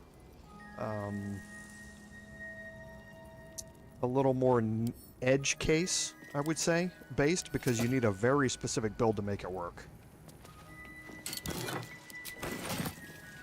Last is the display case here. Don't give me trouble now. It's another high DC. Oh, there it is. Was waiting for it. It had to catch up to us. 2 nat 20s today. I think we still have Thieves' Tools. Oh, we don't have Thieves' Tools. Haha. I'll have to go buy some after this.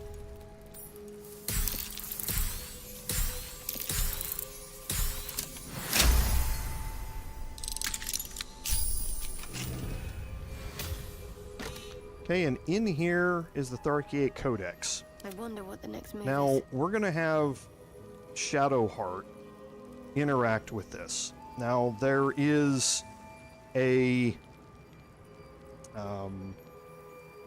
special set of stuff that you have to do here when you interact with it. So, the Tharkiate Codex is going to unlock the Necromancy of Thay for you. Now again, remember, when we read it, it gave Shadowheart the Speak with the Dead ability, and then it closed. And this is going to allow us to unlock it. So we're going to have Shadowheart read it again.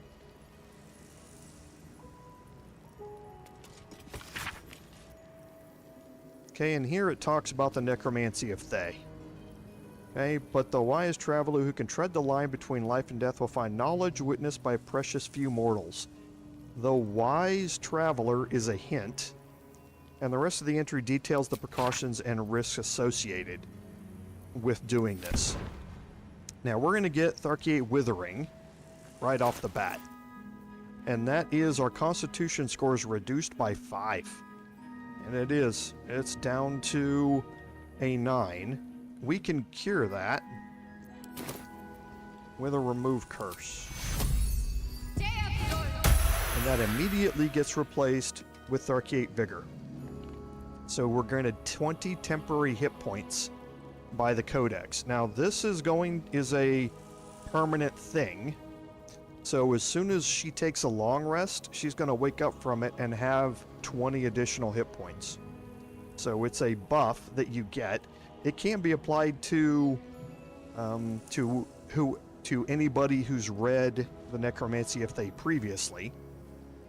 Okay, so now we're going to have her pick up the Tharkiate Codex because, again, it's a 2,000 gold book. Okay, so we're picking up a lot of them.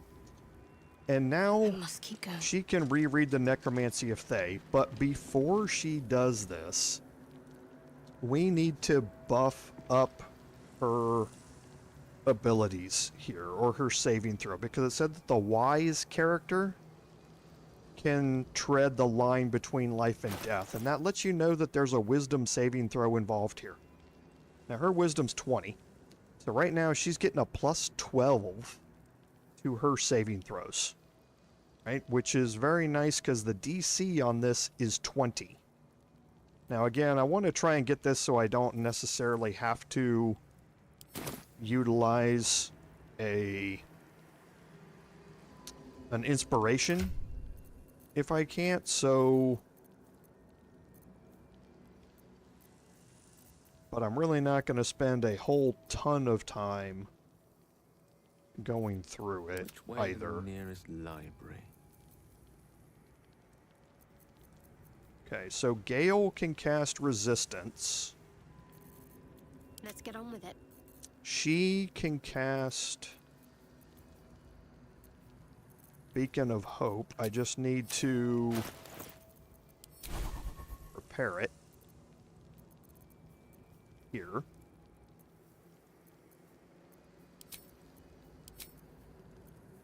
Okay, does she have any level 3 spell slots? She does. So Beacon of Hope gives you advantage on Wisdom saving throws. And then I have the Cloak of Protection. And I don't think I have the Glowing Shield on me anymore. And again, I could go back to camp and buff this up some more, but again, I'm not really all that interested in doing it. I think we're going to get to a point where we're pretty close there anyway. So yeah, so we'll put on the Cloak of Protection. So now if I go look at it, and then do I have... Yes. And Falor Aluv is here. No one back home will ever because do you can sing and gain a 1d4 bonus to Wisdom saving throws. Okay, so right now, standing, Shadowheart's saving throws are plus 13. She's going to gain a 1d4 bonus from Resistance. She's going to gain a 1d4 bonus from Falor Aluv. And she's going to gain advantage from Wits and blades, always sharp. Beacon of Hope. Now, Bless also adds another 1d4 on... Is it Bless? No. Actually, I don't think that's right. Bless is only attack rolls, right? No, it is saving throws. So Bless also works. So if you have the staff of... Oh boy, I can't remember. The staff that gives you the ability to cast Bless, you can do it there. If I have a scroll, which I don't, you could have Kurz, who's the only other person available to cast it. And you could get Blessed that way, because your bonuses are not going to stack if they're cast from the same person. So we'd have to come up with some other way to get Blessed from somebody else, and we don't have anybody that can cast it. Long road ahead. But again, with all of our stuff stacked up here, I'm not too worried about it. So let's go into... Do we have the Necromancy of They on us? That's another good question. We do. Okay. So we're going to go into turn-based mode for this and start casting these things. Actually, we'll have Shadowheart cast Beacon of Hope first.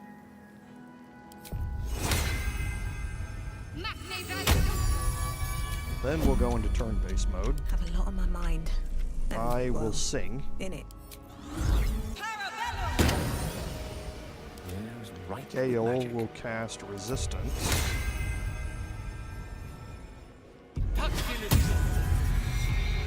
And then again, Kurz, it would be nice if I had Bless here, or could cast it from a scroll, but since I can't, I'm not too worried about it. Now if I look at Shadowheart, her saving throws are plus 17, and she needs a 20. Okay, so a 1 or a 2, and she has to roll either double 1s, double 2s, or a 1 and a 2, because we have advantage on this, are the only ways that she can fail it.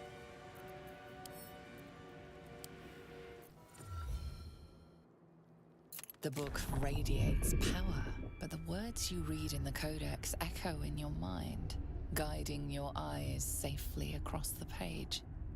The once indecipherable glyphs now feel dangerously familiar, promising unholy power to those who can take it. Okay, all the bonuses. Oh, and I forgot I had Thoroughly Stuffed. That gives you advantage on wisdom saving throws anyway. But here, 15 to 21. And we rolled a nat 20. All the preparation in the world. As you pass the strange glyphs, you can feel the book resisting. Ghostly voices whisper at you from the dark, probing and fighting your mind. But your will is iron, and you brush past these shades of the past, devouring every secret the book has to offer. You see now life and death are malleable as clay, to be bent and reshaped by your will, by your power. But as you close the book, a nagging doubt whispers in your mind. What consequences will there be for calling the dead from their rest? Okay, and that's going to complete a bunch of things. So we'll exit turn-based mode now. So it completed finally the Ancient Tome quest that we got all the way back in Act 1 in the cellar underneath the Blighted Village. So that is now finally done, and Shadowheart has a new ability, the Dance Macabre. Create 4 ghouls to fight alongside you once per long rest.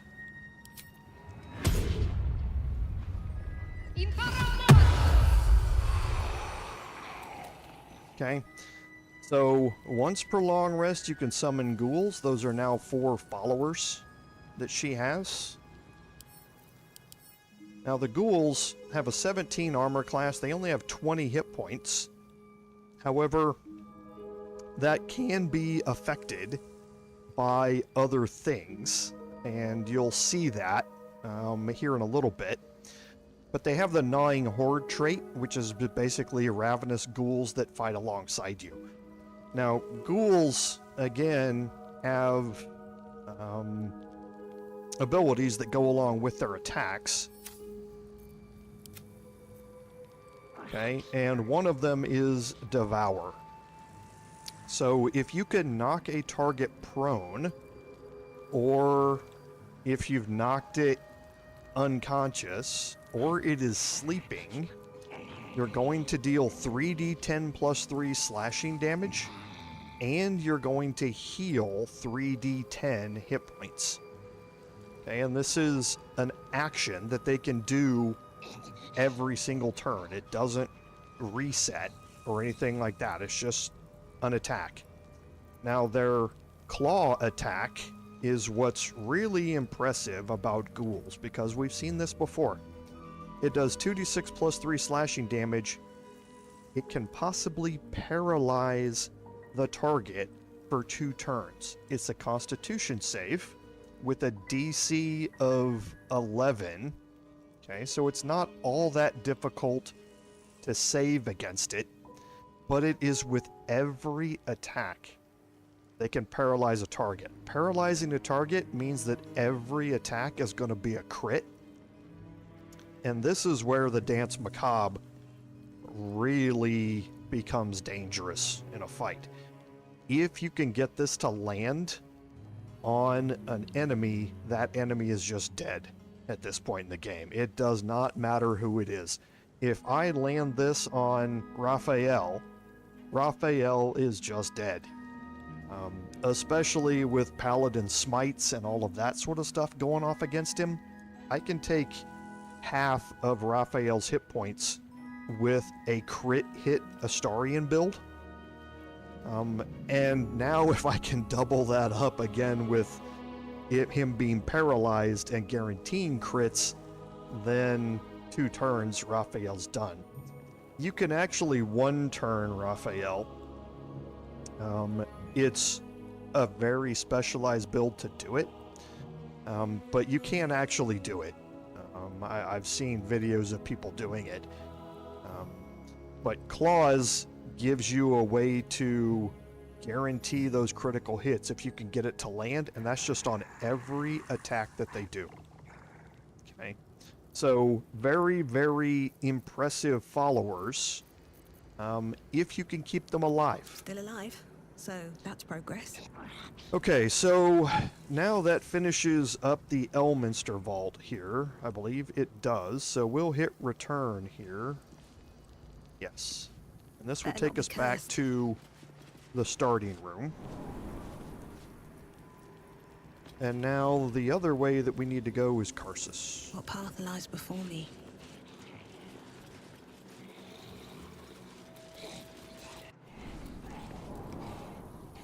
Okay, and again, a couple of hidden chests that are revealed by sea invisibility. Throw some arrows. No traps, please. And you get Foebreaker. At this point in the game, Foebreaker is a little bit outclassed. It does 2d6 plus 1. 2d6 is a really nice damage number. Mauls and Great Axes, I believe, get 2d6 as a damage, as opposed to 1d12 or 1d10, something like that.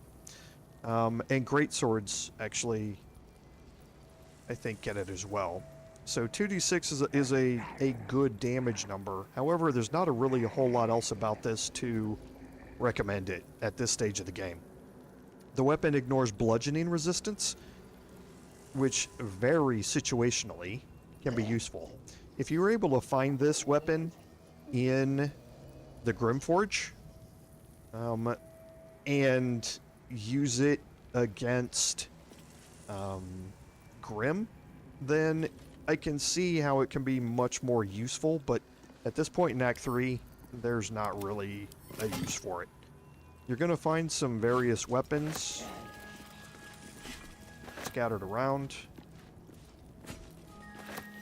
and some scrolls here, and there's always some good ones. Scroll of Invulnerability. That's a great spell, by the way. Circle of Death and Hold Monster. Hold Monster's so nice.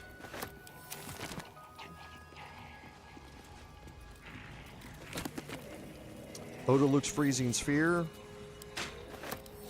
Situationally very useful, especially against cold, vulnerable enemies. So if you chill them, another Scroll of Hold Monster. And then a couple more +1 weapons. And this is all of the two-handed weapons, I believe.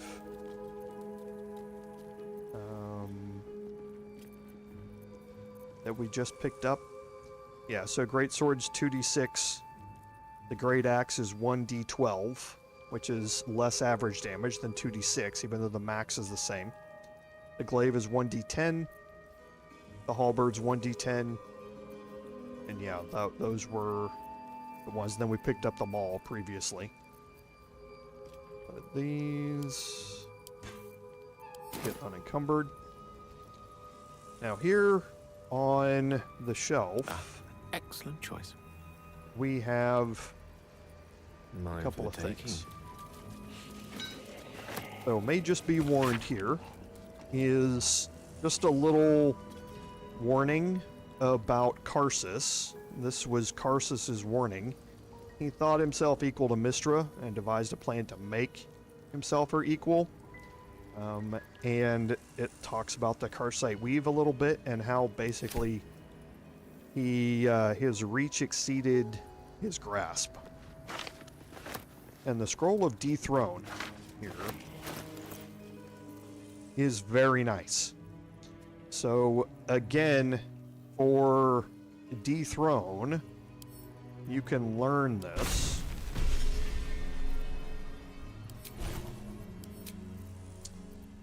Okay, and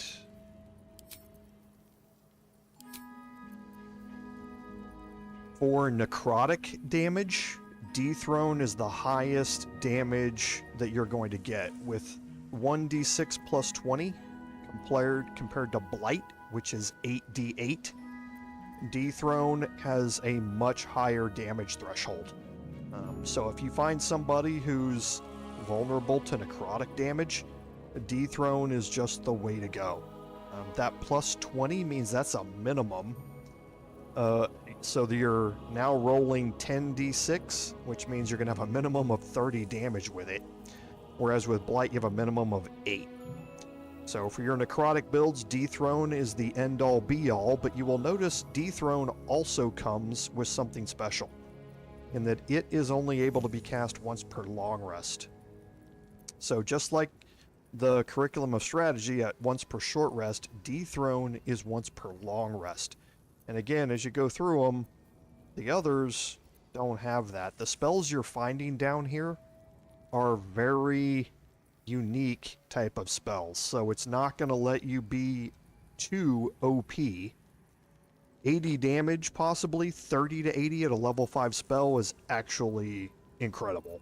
There is nothing else in the wizard's arsenal that's going to compare to those type of spells, especially at level 5. You shouldn't be seeing those damage numbers until level 7 spells for the most part. So they're giving it to you early with these, but they're also handicapping them with the short or long rest things that go along with it. And last is the Annals of Karsus here. Okay, we learn that Karsus made a crown, an orb, and a scepter, and the crown gives the wearer dominion over himself so that he remains his own entity apart from the weave.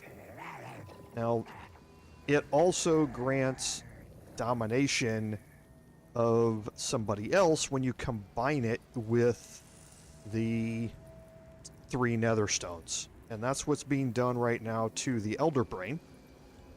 But it was originally here to separate yourself from the weave. And this is what Gale is going to be focused on.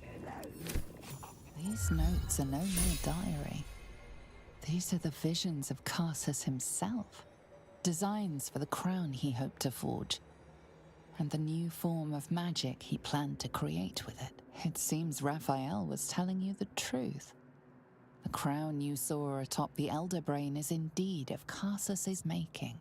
Reunite the crown with the Dead Three's netherstones and Karsus's design might yet be completed. You could wield the power of a god.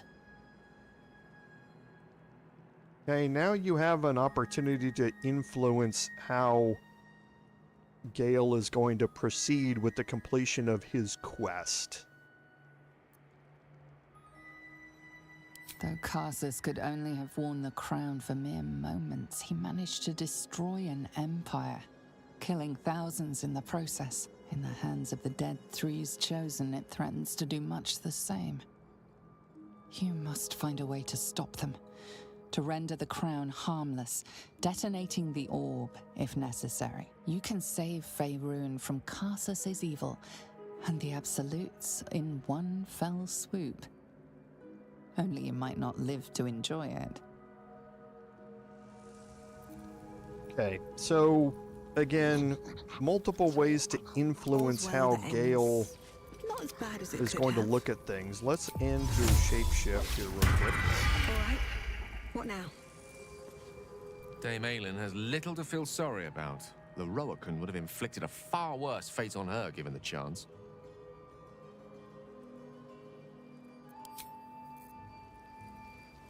This is hardly the time for idle banter. The annals of Karsus are here, waiting to be read. Okay, you've already read them, Gale. This is hardly the time for idle banter. Okay, I wonder if shapeshift... Quite ready for you. Oh, he needs to pick them up.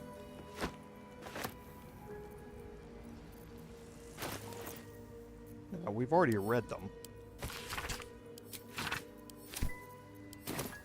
All's well that ends. Not as bad as it could have. Go ahead. I'm listening. Okay, so there's going to be another trigger with him, I think. Maybe it's outside. Let's see what this does. So we're done in here. Okay. So now we are done inside of the vaults. We have explored everything here.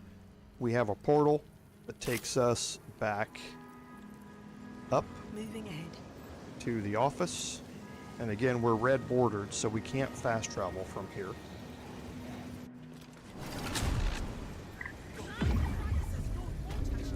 Okay, but we are not red bordered in Sorcerous Sundries anymore. Okay, so let's just head outside.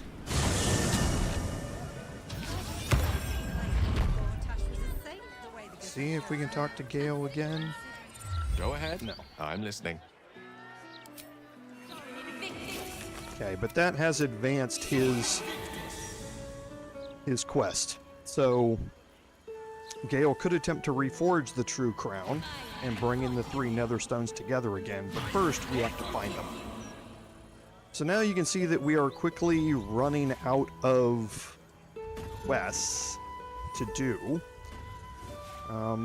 And one of them is acquiring the gauntlets for Helsik. That's going to take us into the House of Hope. And that is a much longer quest to deal with, so to speak.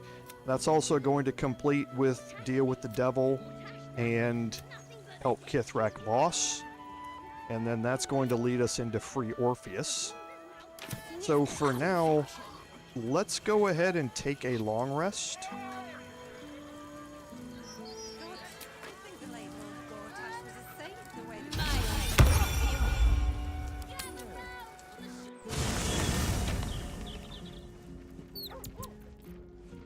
Okay, and we'll go around and have our conversations real quick. We get along quite well, I think. Oh, that move! The wizard's twiddly little spell fingers availed him little against Dame Aylin's anger. But that anger sours into something gloomier, I think. Go comfort her, Boo. I can ask Aylin to demonstrate her skills another time. Make sure you are refreshed before we set out again, friend.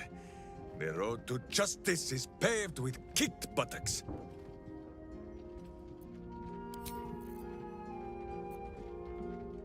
You come to speak of the last time Minsk stood watch? The snoring, it was Boo. There's always some interesting conversation with Minsk. Make sure you are refreshed before we set out. That's it. Almost pleasant traveling with company. If you ignore all the less pleasant aspects. Leave Aylin to her sorrow. Likely the wizard only reminds her of all the other fools past and present who have sought to use her.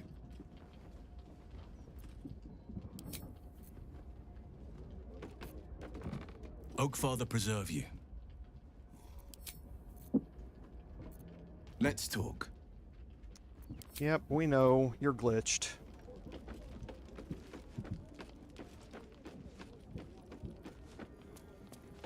And now here in camp is Elminster. I was afraid of this. Revenge sounds so sweet until you've taken it. Then all you have is no one left to blame.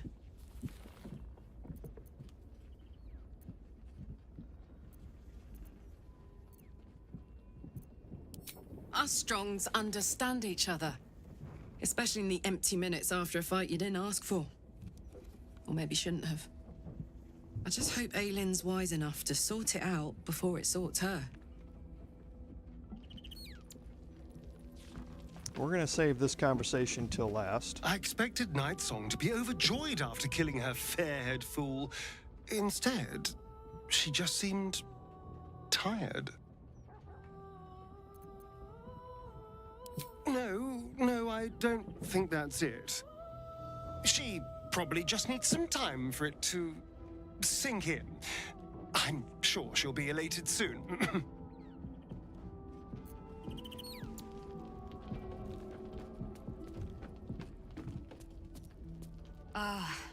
Ally mine. We are reunited once more. I was just regaling sweet Isabel with tales of our prowess. Very impressive. Thank you for helping Aylin. That wizard sounded absolutely dastardly.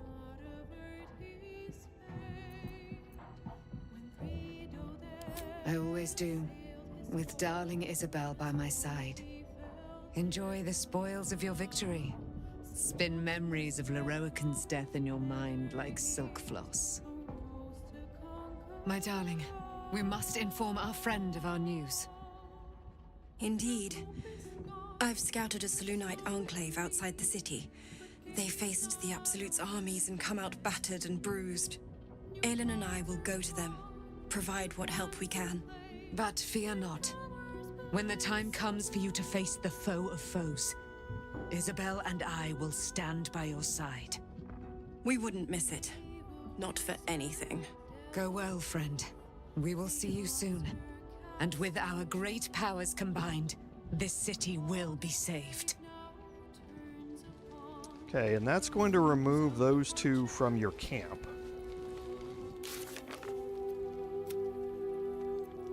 Okay, and we still haven't triggered Rolan here yet. In the list, but we've certainly gotten it. So now let's talk to Gale. Go ahead. I'm listening. Okay, so nothing there. We'll trigger it with Elminster. Elminster? Oh, hello, my boy. No, don't mind me. I'm just enjoying a lungful of Baldurian air. Yes, a distinctive aroma, though perhaps not one worthy of bottling.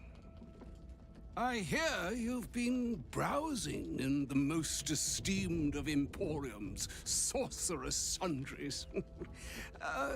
Indulge my curiosity. What wonders did you discover there? So, you have learned the truth of the enemy we face. The very tool with which its eponymous creator unmade magic itself. Perhaps now you understand what is at stake here, my boy. Though what Mystra asked of you was extreme, it was not without merit, nor demanded lightly. What are you saying? Or rather, what are you not saying? Mystra knows you defied her, Gale. Well, of course she knows. She's Mystra. She bids you come to her holy shrine in the Stormshore Tabernacle. There, she will grant you an audience at last.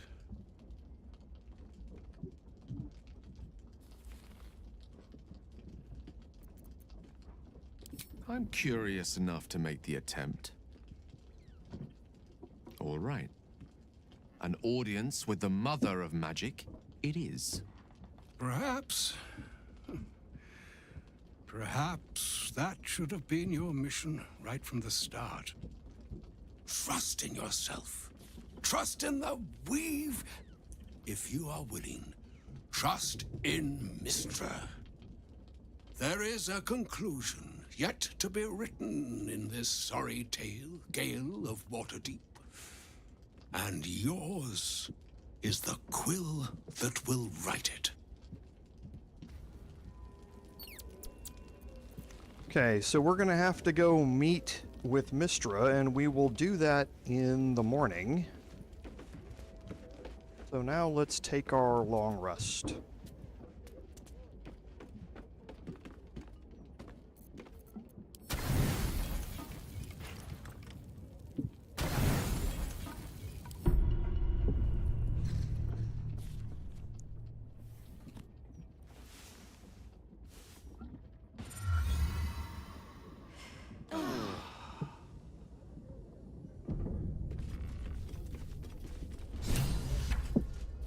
And there is the trigger.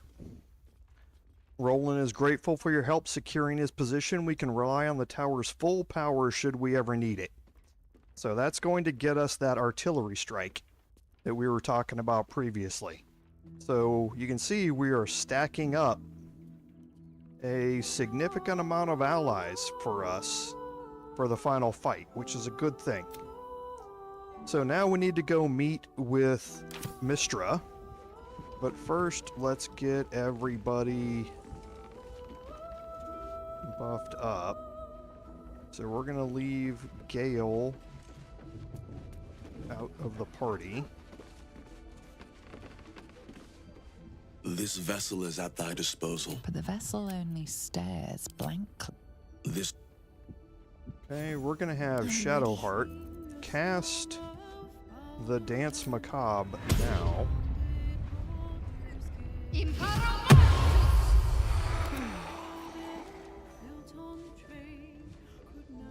This way.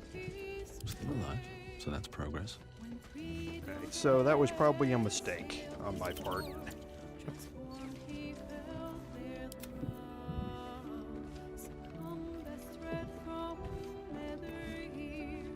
Okay. Yeah, I should have cast him when I was over there instead. Can't afford to stay idle.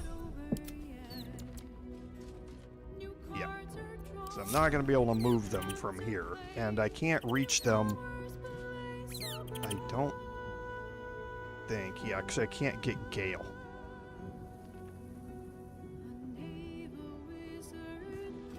Let me think. How about I bring Gale back in the party? Let's get going. And I remove Just what I Shadowheart. need. Go ahead. I'm listening. Oh, nothing would give me greater pleasure. Magical. So, shall we? Okay, so I'm gonna move over here. How much farther can I go? Now I need to move Gale The path less traveled. Here. Keep going. And looking ahead. gonna get down here.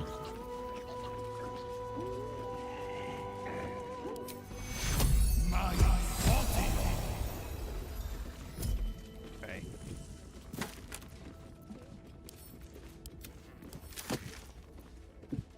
Looking ahead.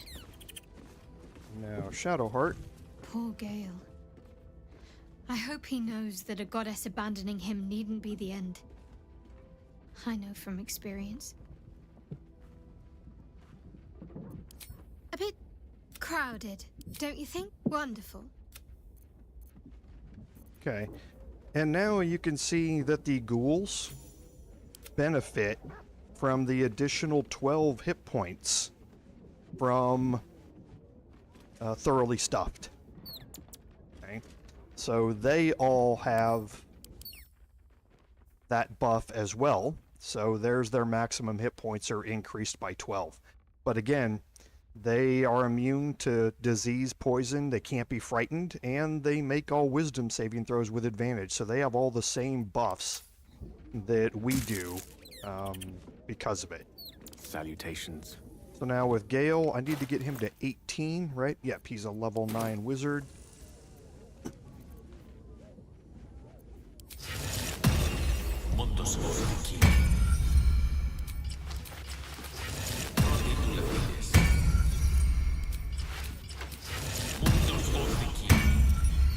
The rest of the buffs I'll do outside.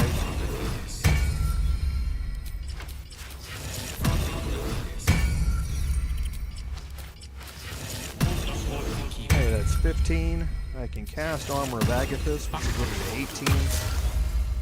But now I'm going to remove it and use the Robe of the Weave. That's going to remove Armor of Agathis, but again, I don't lose the Arcane Ward charges.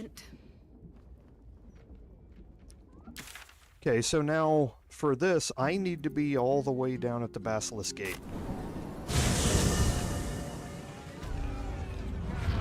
Okay, Gale wants to talk. So all it took to get Mystra's attention was to learn how to reforge an artifact that once destroyed her. It's obvious when you stop to think about it.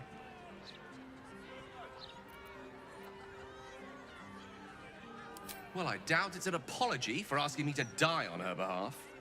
Whatever it is, if it's important enough to send Elminster, we can be damn sure she's serious. This is a conversation that's long overdue on both sides. I owe it to her to hear her out.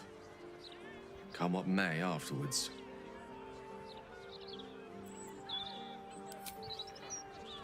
After you. Okay, so we will get everybody buffed up, including all of our ghoul friends.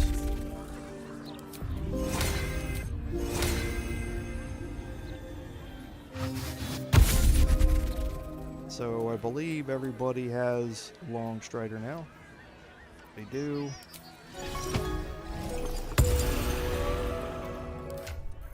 And then Shadowheart has the Drake Throat Glaive.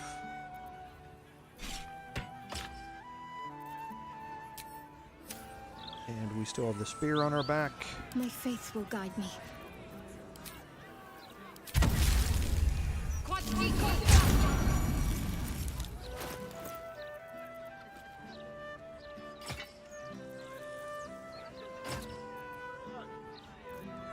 And let's change back out the cloak.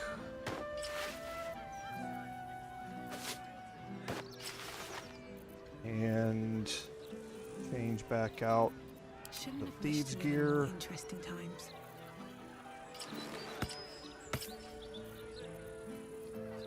And I think now we are set.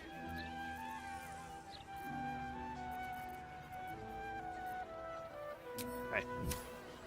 So we'll head to the Stormshore Tabernacle here. Whoa! That metal monster don't look so big now. The Watch is a history. Think for yourself.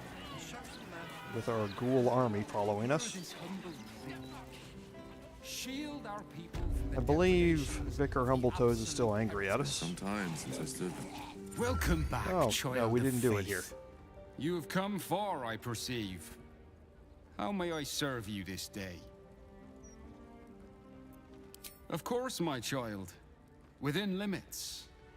Behold my wares. Forgot, we did this stuff using the glitch to get them. So, yeah, nothing that we particularly want in here at this second. The elixirs of universal resistance are really, really nice, though. You want to stock up on those before you get to the final fight. Okay, so here we go with the statue of Mystra. Direct me. There she stands, just as Elminster promised. Mystra, goddess of the weave, mother of all magic. The old man wasn't lying. She's opened the summoning channel. Can't you feel it? Gale's right. The very air around the statue crackles with magic. It sets your teeth on edge. A stream of pure, undiluted weave. I only have to reach out, and it will carry me to Mystra, wherever she may be. An audience with your goddess can go wrong. I should know. But do whatever you feel is best. Time was, I'd have given my right arm for a chance to speak with Mystra again. The left one, too. Maybe a knee. Am I? You're right. I am a strong, capable wizard. And this is no more than a casual reunion with an ex-lover. My omnipotent, omniscient ex-lover. I always wonder what being nervous would feel like. I hate it.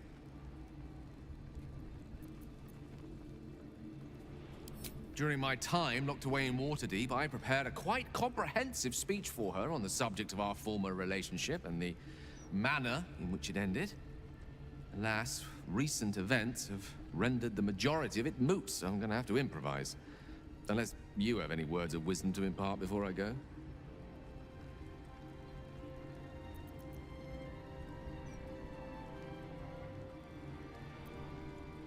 The summoning channel Mystra has provided is one only I can enter. No matter how much I prefer not to face her alone.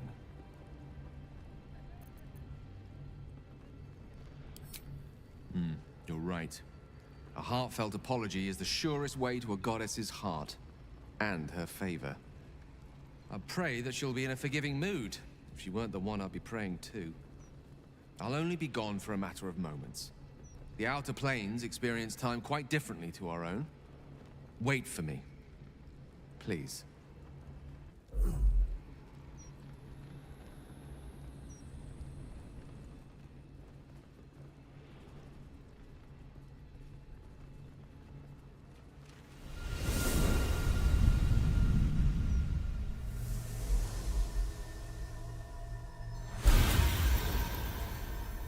Gale of Waterdeep. You look well. Mystra. I never thought we'd speak again like this. Why am I here? There is much unsaid between us, but time runs ever short. You discovered what lies at the heart of the Absolute, the crown of Karsus. And you disobeyed my instruction. Why? I didn't want to die. And when I saw the crown, I thought I might not have to, if I only understood its power. And you believe you have the right to such an understanding? The past cannot be undone with self-pity, nor can a future be forged. Only with the truth will you see the way ahead. The fragment of magic you tried to return to me was not of my creation. It was the Karsite weave.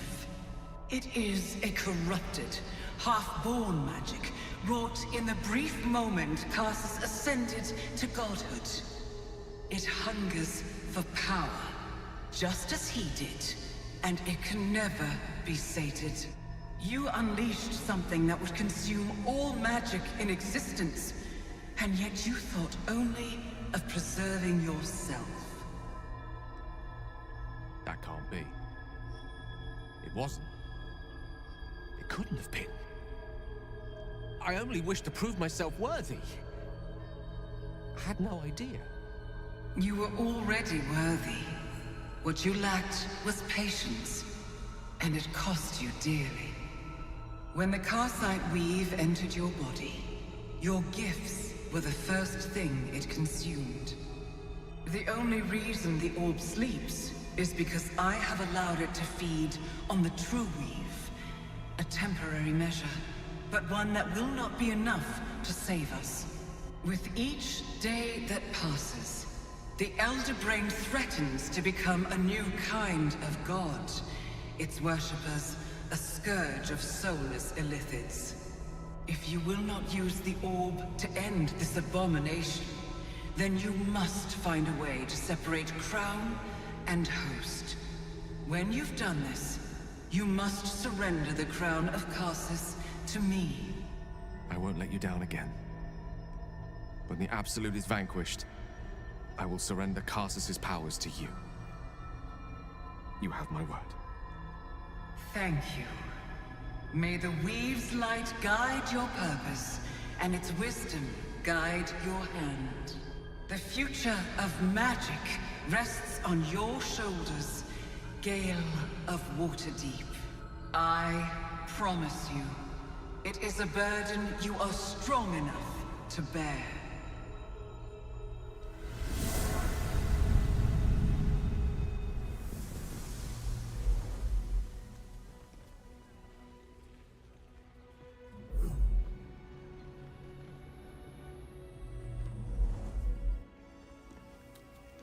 And there you go. You saw something flash for Gale, something that we were not able to get previously. Because we did not blow ourselves up when we had the chance, Mystra was not able to be prayed to here in the temple. So while everybody else had the Anointed in Splendor buff, Gale was never able to get it. Okay, but now, after this encounter, it's been given to him for free, and we didn't even have to pay the 1,000 gold to get it. Okay, so that's one of the benefits of having that conversation. So let's talk to Gale real quick. Back on mortal soil once more. I can't believe I saw her. After all this time.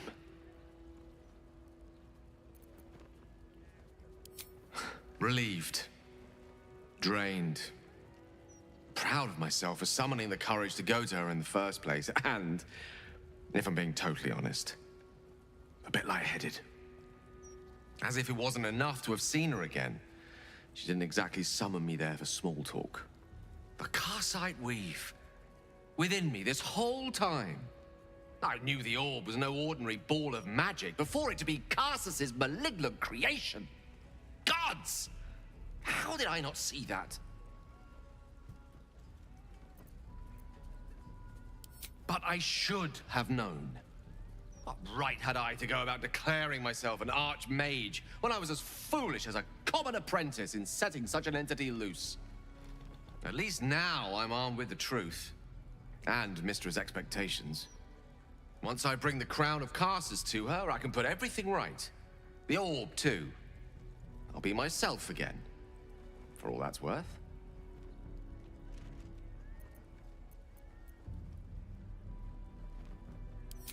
Thank you.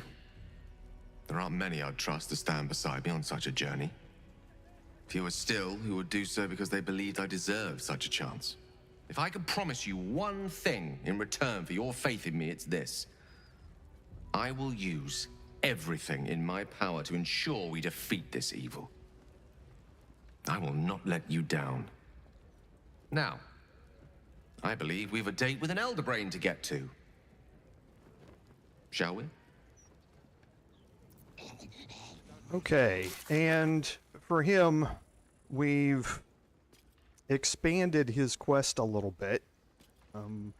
However, Gale's quest and Lae'zel's quests are or the ones that get completed last. Gale's specifically will be the last companion quest that we complete. The Githyanki Warrior one is going to be completed after we get back from the House of Hope. So we can go talk to Kithrak Voss at that time. And then as we get ready to head into the final chapter, we will end up having an option to deal with Orpheus and to play that out. And that is going to finish off hers. But Gale's, like I say, is going to wait until we get all of the nether stones together and then have the final fight for it to complete. So still a ways to go with Gale's, but Lae'zel's is probably not going to be completed next week, but the week after. So my guess is that what we're going to end up doing here is that next week we are definitely going to head into the House of Hope. Before we head to the encounter with Orin, we want to have access to the items that we're going to get from Raphael and the House of Hope. So next week we are going to head there. That's going to help us progress the Help Kithrak Voss quest, because we're going to be getting the Orphic Hammer while we're there. When the Paladin quest line, we already had it, so we had to retrieve our contract. Now we don't have a contract with Raphael. We refused his deal, so the Orphic Hammer is sitting in the House of Hope in place of the contract. So we're going to be picking that up next week. The week after that, we will be going down to have our confrontation with Orin, but before we do that, we're going to head down to have an interaction with somebody else that is related to Orin. So for the next 2 weeks, we know what we're doing, and then my guess is that we're going to be able to get partway through the ending not next week, but the week after with Orin, because Orin's questline I don't think is going to take 3 hours. The first hour is going to be spent kind of outside of it, and then I think the next hour is probably going to get us through with Orin, and then we'll be able to finish off the Free Orpheus and Help Kithrak Voss and Githyanki Warrior quests, so that then 3 weeks from now we will be on to the end of this game. That is my guess, and we will be able to finish up the Bard questline. So we're quickly reaching the end of this playthrough. The Paladin playthrough is already a week ahead of this, most likely. So in 2 weeks, the Paladin playthrough is probably going to be completed. And so both of these are going to be wrapping up pretty quick, and we're going to be left with only the Honor Mode playthrough. So pay attention this weekend. I'm going to put up a community post on the channel, and I'll put up a couple of notifications on social media as well to start getting your opinions on what you would like to see me play next.